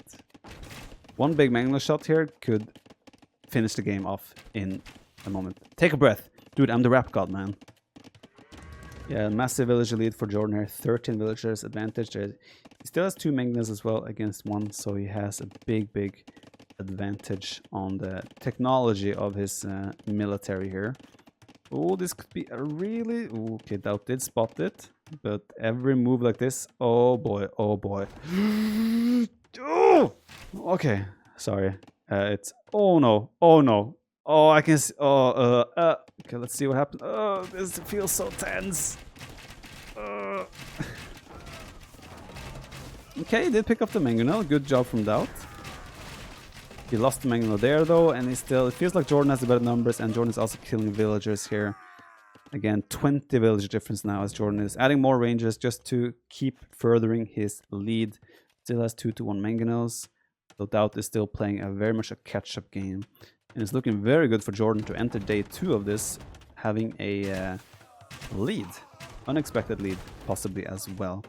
Both of them really microing the hard out here, but JorDan now sitting on the hill, getting the mangonel, getting some decent shots there. He has 3 mangonels to 0. 1 mangonel is coming in though, but yeah, it's just looking better and better for JorDan every minute. Not a good shot with the mangonel there. JorDan could possibly send up a little bit of an army to go for a counterattack there. Is this the last game for the day? Yes, it is. JorDan now, he's even farming towards DauT. That's confidence right there. 3rd TC for JorDan as well. 79 vills to 55. I don't see how JorDan loses this game from this point forward. This has been a really impressive game from JorDan, no question about it. I don't play Mythology, no. If there comes an Age of Mythology DE, I will play it, but besides that, I probably won't really touch Mythology unless there's something special. Yeah, JorDan now coming with the raids again. Built out villagers are so exposed, he's losing 3, 4, 5, 6 villages goes down without any counter damage, and DauT is sending his army to counterattack. The issue for him is that JorDan has 3 TCs. JorDan is safe at home. We're approaching a 35 villager lead, even more potentially here. Jar Jar, yes, this is a really impressive game from JorDan, no question about it. I think they will trade 1 for 1 here. Should delete now. DauT actually missed with the target fire, but still managed to do enough splash damage, yeah. Killed 1 or 2 villagers and lost a few crossbows in return. JorDan should clean that up quite easily once he sends the units there. Yeah, DauT is just desperately looking for damage somewhere, but he cannot really find it.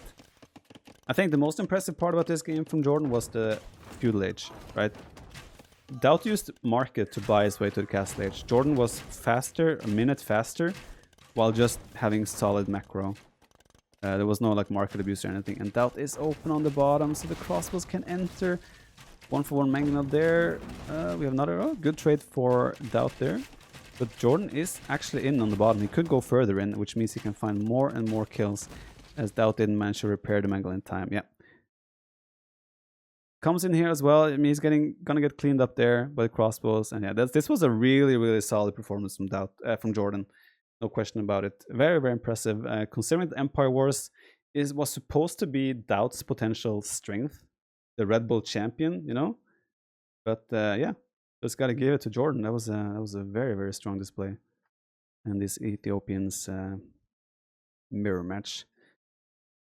And yeah, we're gonna get the boys on voice again and talk a bit about the last few games and talk to them about expectations for the next matches and tomorrow as well. They both kind of agreed that DauT was the favorite as well, and here we have it. JorDan is in the lead. Last game, again, very, very impressed by the last game here. So let's go back. There wasn't really too much to say about the stats. JorDan kind of had in everything. Let's get on voice here.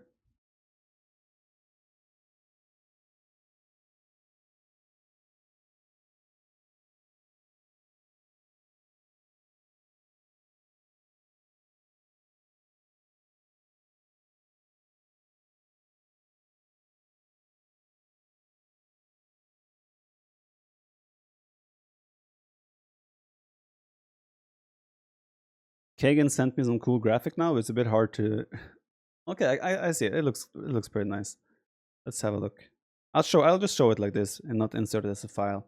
So this is the DauT on the top, JorDan on the bottom, and if you tilt your head, you can read the maps as well. So DauT won the first 2 games, JorDan won the 2 next ones, then DauT, and then JorDan won 2 in a row now. There's some fancy graphics here. It's a little bit hard to read, but it looks nice. I like it. Let's get the boys on voice, shall we?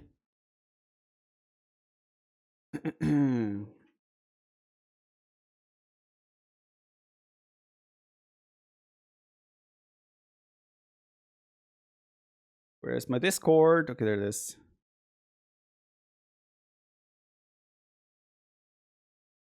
Voice on voice, exactly. Exactly. All right.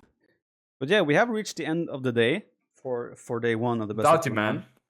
Let's go play more. Let's go. No. Yes, Huh? Stick to the script. screw the script. Let's go, Jordy. Yeah, you guys can play ranked games or something. Go enjoy yourselves. No, those doesn't matter. Exactly. Oh.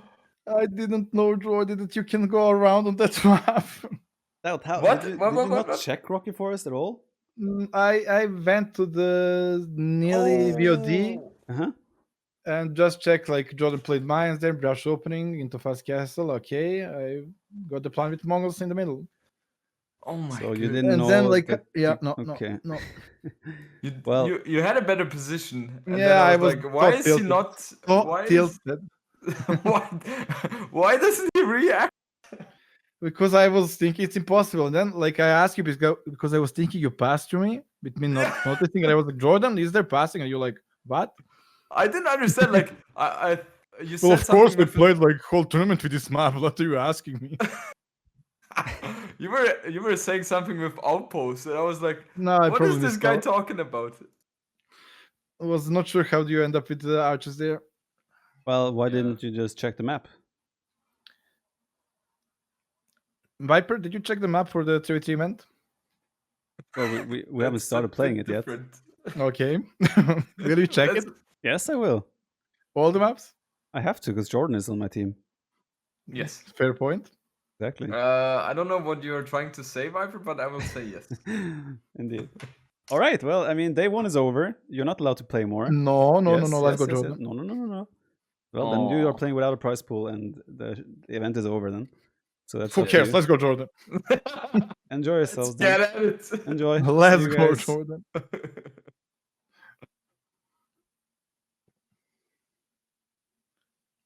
Why are you still here? Why you're still here, Jordan? And me gonna organize our own event now. Go ahead. Today, Jordan, let's go best of 5 today. That doesn't Fine. matter with best of 21, just our own best of 5. I'm leading 4-3 though. I don't need more. Yeah, but that we play tomorrow. Continue that. So now we play best of 5. Now we play best of 5. Just our own show match, mini one. Are you guys willing to watch that sponsor because Viper sucks? Who do you think is the sponsor of this? Don't know. You? Maybe, maybe not. All right, well, why are you guys still here then? Go play your best of 5. DauT, man. Nah, I'm just too tilted because of that game, and then combined with the last game. Oh boy. What's wrong with the last game, man? That was just Yeah, on I point. didn't finish the whole. Like I was like, okay, I'm about to finish my wall. Let's move out. Yeah. Should not move out. But you guys moved out at the same time. You both hit Yeah. the guy walling in behind, right? yeah, yeah. my There was biggest more- mistake. Was more resources where Jordan was coming in because your bears were there. But they it played out kind of similar for both sides there. Yeah. The problem was I sent the second group of 2 archers forward as well, and they Yeah, were stuck true. in the hill as well. If they were defending, I would be okay, but I was like, Yeah. okay, let's go all over the place for Jordan because I feel like he's full wall. It was still a really impressive game from Jordan. Like you used the market to get up as well. Jordan had like 0 idle TC and super smooth transition to castle age. It was quite impressive. I assume you felt good playing that game, Jordan. Yes, thank you. Yeah, for sure. Everything I went did out not. as I wanted, so it was clean. Yeah. And Indeed. beating the Red Bull 3 champion on Empire Wars is just Even- something. Even Larry Ah. beat me in Ethiopians war on the finals. He was so- Britons. You were Ethiopians. Well, Archer war. Yeah, it's but like you not- didn't not use my important. plan correctly. I did, but then I overreact again, Yeah. wasting units. All right, that was the 7th game. Let's go back. So we had Rocky Forest, which was Jordan home map for game 6, where apparently DauT you didn't know the sides. I So I mean, didn't have the map download, man. But there Okay. was game 5 as well, right? I know we we're didn't getting talk- to that. We're talking Ah, about okay. DauT losses first. Okay, yeah, it's fine. So I mean, you went for Mongols there, obviously, probably heavily encouraged by all the ibex in the center of the map, I assume. Mhm. And you got into a really good spot where you were able to take hunt, and you had a castle age time a minute before him. But you decided to go for cav archers. Don't you think just going crossbow would have been better? I didn't understand that move as well. If you go for crossbows, you But you win. Mongols, cav archers fire faster. Yeah, but they're Civ so bonus! awkward. I'm talking They're as so DauT here. That's how he. awkward. Yeah, I that's how his know, brain I know. functions. I know. I was so surprised that he went for the CA. So DauT, the question was directed to you. Sorry. If you read the civilization description, you don't read anything special about crossbow, Uh-huh. but you read something about cavalry archers. Oh, what's about them? They shoot faster. Oh, well, okay. Well, then it makes sense. Well, there you go. Well, but real talk, don't you think crossbow in the end or in hindsight would have been a better choice? Now that I know there are openings on side, I would go cavalry archers for sure. Okay. All right, fair enough. But you opted also for no walls. I guess it's because you. But aren't you confused as to why JorDan went for full walls? Because you cannot go around. He went full walls every single game. Why would I be confused by that? What? You went walls on Hans game. I did You've not. both been walling like all the games anyway. So It's I'm meta. scared, man. Yeah, that's. I'm like, okay, he's fully walled. Mhm. I will not invest into walls. I invest into middle control. There's Mongol bonus, Yeah. One more. I used every two bonus there. okay. So I should not lose the game. follow-up question. After the first time when he came around with crossbows and killed like 8 villagers, you were tilted. Mm-hmm. So, Still, I'm. did you ever consider preparing or checking for a second potential time? I asked him. Oh, well, good preparation. I was not sure if he passed through me without not noticing. My APM. Yes. I was like, you saw my TC spots. Like, I made him to the middle so he cannot pass, right? I was like, okay, I'm fully safe. That's awesome. I was so confused by the TC spots. Like, what is going on here? So that's why you It's place such your a safe TCs spot. there. So Yes, to yes, to be protect- safe. Oh god. If at least it Okay. was on gold. Okay, that's good. So how did you Yeah. feel when the second wave came? Yeah, then I realized something is off. Guys, can someone clip DauT's reaction, please, to those raids? I want to see. Yeah, was I tilting, got both quite of them. tilting. The Okay. thing is, I also picked Rocky Forest that early because I felt like maybe Thursday or Friday he will check it. So let's pick it right now. Makes sense. Makes sense. I did check like YouTube on Nelly, I think, when you played Why would against... you check Nearly? I also Well, I was don't know. casting the whole thing. I put like German championship and like Okay. JorDan, and I got that. Okay, fair enough. He pays ads, Ooh. man. DauT, even prepared. Well, I was too lazy to download the map. Like, there's like 200 maps in that tournament pack. We only played there's this like one. 10 maps in that pack. Well, still, this was easier. Well, if I Yeah, download the well, it map, I worked would out. see. Worked out Yeah. for you. Well, it's not my fault. Nelly didn't check the size of the map. Oh yeah, it was Neil's fault. Yeah, I gotcha. Yeah. Gotcha. Screw you, Nearly. Okay. Freaking Anyway, Nearly. before that whole parody there of that map, we had an Empire Wars. You applied Empire Wars to your Atacama home map, and you picked Bulgarians, a civ we tried quite a few times in the past. I'm not sure if JorDan was part of our preparation for Red Bull 3. I don't remember. Okay, so were you expecting Bulgarians there? No, I was confused, Really? I was surprised. I was Yeah. thinking you practice with us. Yeah, we Just a used bit, it. We not- used it a not- lot Yes, for we training. did. Yeah. You were No, there, no, but- Jordan. I didn't qualify for the Jordan main didn't event, qualify, right? so maybe he didn't take too much part in it. Yeah, that's But where you practice a lot. Did and Did I you did know not. how we played Bulgarians there? Like how it was meant, like how DauT was going to open? Did you expect that opening? I expected the men at arms, Okay. right? Because you did it once against me, if I'm not mistaken, on Habub. Mhm. So I kind of expected it. Mhm. I think I defended it well, but things fell apart. Don't Yeah. know why.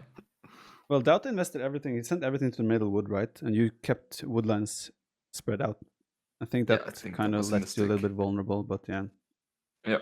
Lost So did you villages feel then. like DauT? Did you feel like your men at arms did anything at all? Did you feel like after that you were fine, or was it still, I mean, part of the plan?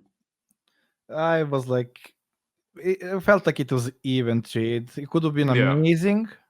I Mhm. had attack aggregate. I didn't group up many times, and my spearman was like clueless what to do. So it could have been a lot better. It could be a win game move, but in the end, like I forced a lot of idle, damage scout, get map control, and prepare to the scout. So I felt like okay, it's more or less even.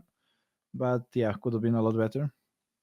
Yeah, I mean, from that point, you got some raids in. I think at one point it was like 13 villager kills to 0, like in mid feudal age. So that was pretty brutal. Something like last game. Yeah, and there was at the end there, Jordan. You went for like a super all-in push. Did you expect him to be up to Castle Age when you went for that heavy feudal push? Yeah, I saw that. I saw that he was upping, so I knew I'm on a timer. But yeah, he defended and killed my army, so I knew it was over. Yeah, and you went for a forward barracks. Yeah. Is there a question behind that? What was the idea behind that? I lost to that guy. Get the spearman out ASAP. Okay. Gotcha. Right, I see we have Tato in our voice here. Taddy, man. I see you've been casting in Espanol or what?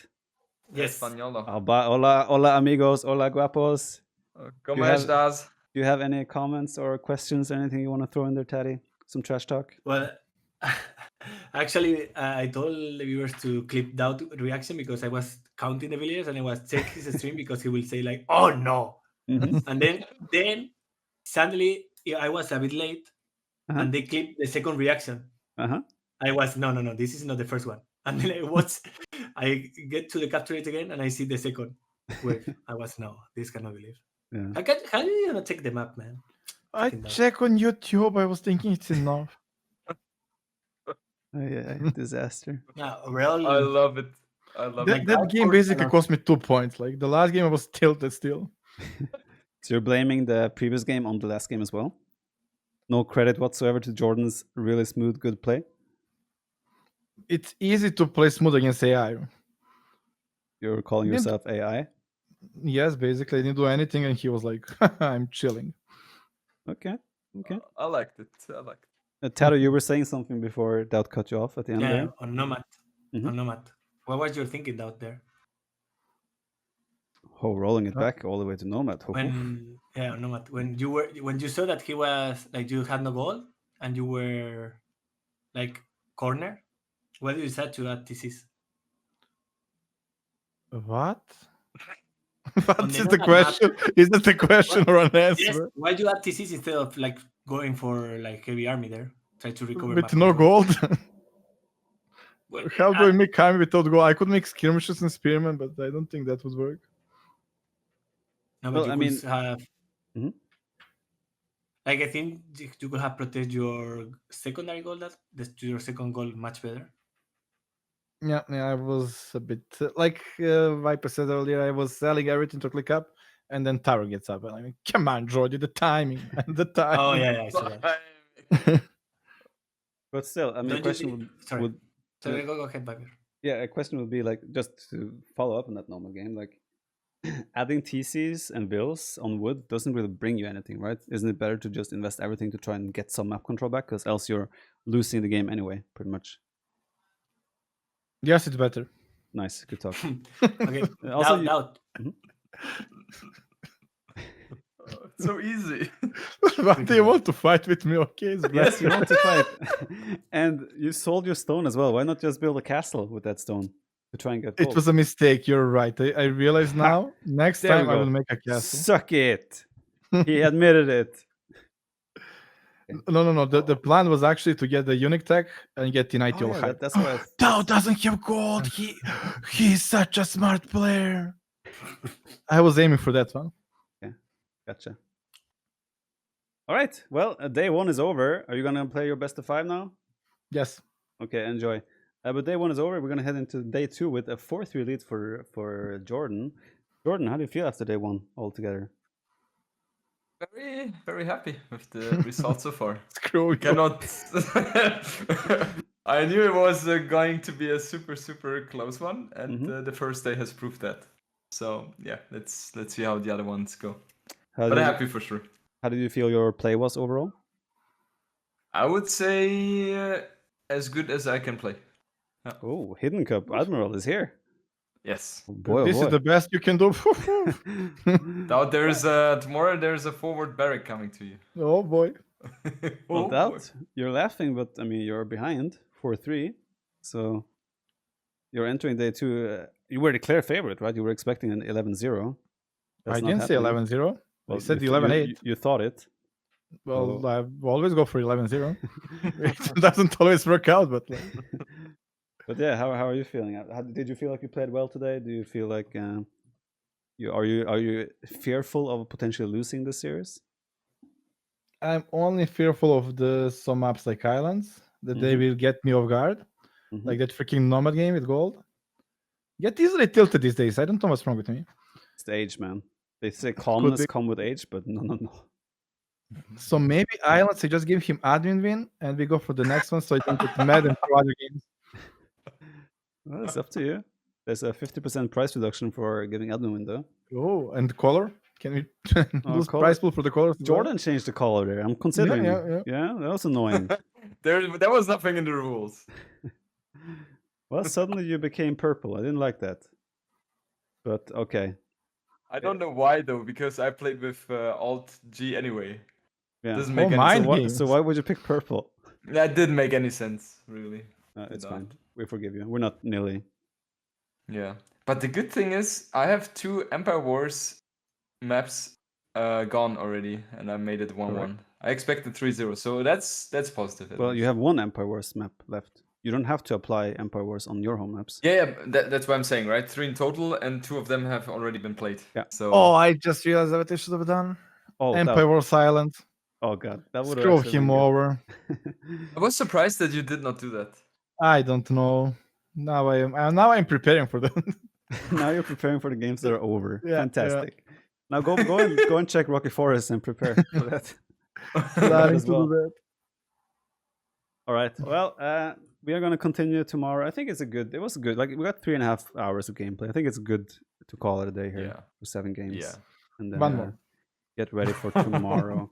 I mean, the result also guarantees that we're going to have a lot of games on Friday as well, most likely. So I think it was a good day 1. Yeah.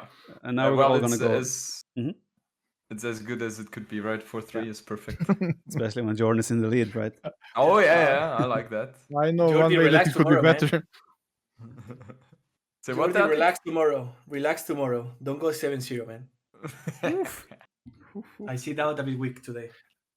I played really solid first 2 games. No, actually, it was really good. I have to say. Even Nomad game, I don't know how I won water without gold. I actually was surprised by that. Yeah. That was a Believe me, really- guys, no one was as surprised as I was. But Nomad is JorDan map, man. Yeah, He's true. the Nomad lover, so. Yeah, and then the German Cup map, like I feel a bit rigged in this tournament. Dude, you have like 4 potential Empire Wars games as the Red Bull champion. If anyone should feel rigged, is Jordan.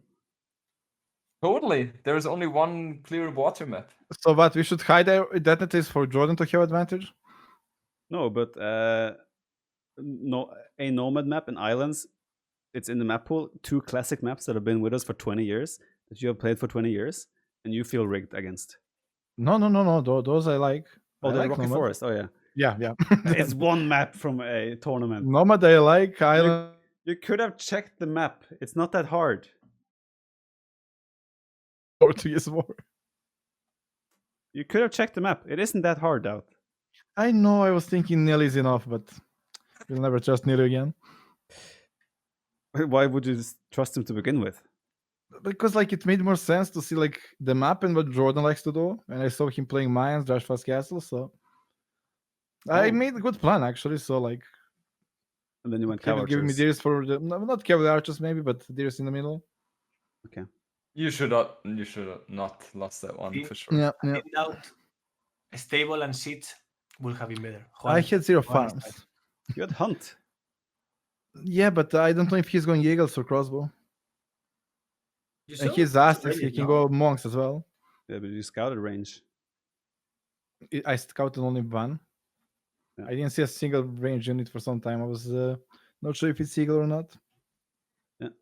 All right. Well, it was a good day 1. We'll be back tomorrow at 13 GMT, continuing on. So thank you guys for the games and always being nice and sportive and not trash talking your host. I appreciate that. Thank you Thanks for hosting, inviting, Viper. for making this happen, Viper. You're very welcome. Yeah. You're very welcome. Yeah, we will see you guys tomorrow. So have a lovely rest of your evening, guys. It's always a pleasure talking to you guys. I really enjoy it all the time. My teammates. Okay. We go to war Okay. together, brothers in arms. I appreciate it, guys. Thanks for being here. I'll see you guys tomorrow. We'll be on voice before the day starts and talk about your preparation for tomorrow. I assume you guys will spend hours now preparing. So we're excited for that. Thank you, guys. Thank you.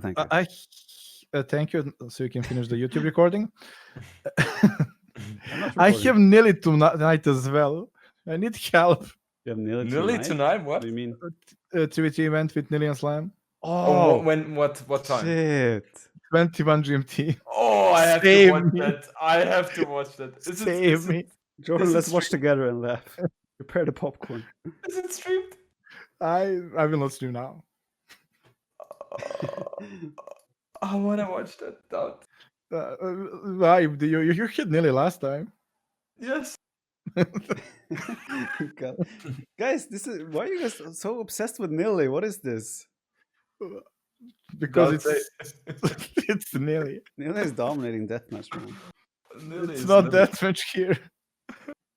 Jeez. All right. Well, with that said, I think we end it for today. Thank you, guys. I'll see you around. Bye-bye. See you. Bye bye. Bye Bye. bye. All right.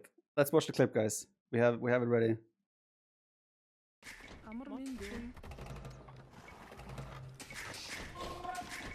Oh, come on. Okay.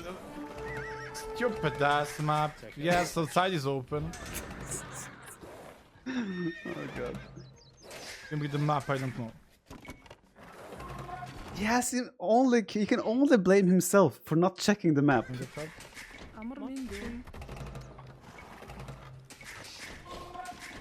Oh, come on. Okay. Stupid ass map. Yes, the side is open. Okay. That's funny. Maybe the map, I don't know. Okay. Well, he has himself to blame for not checking the map.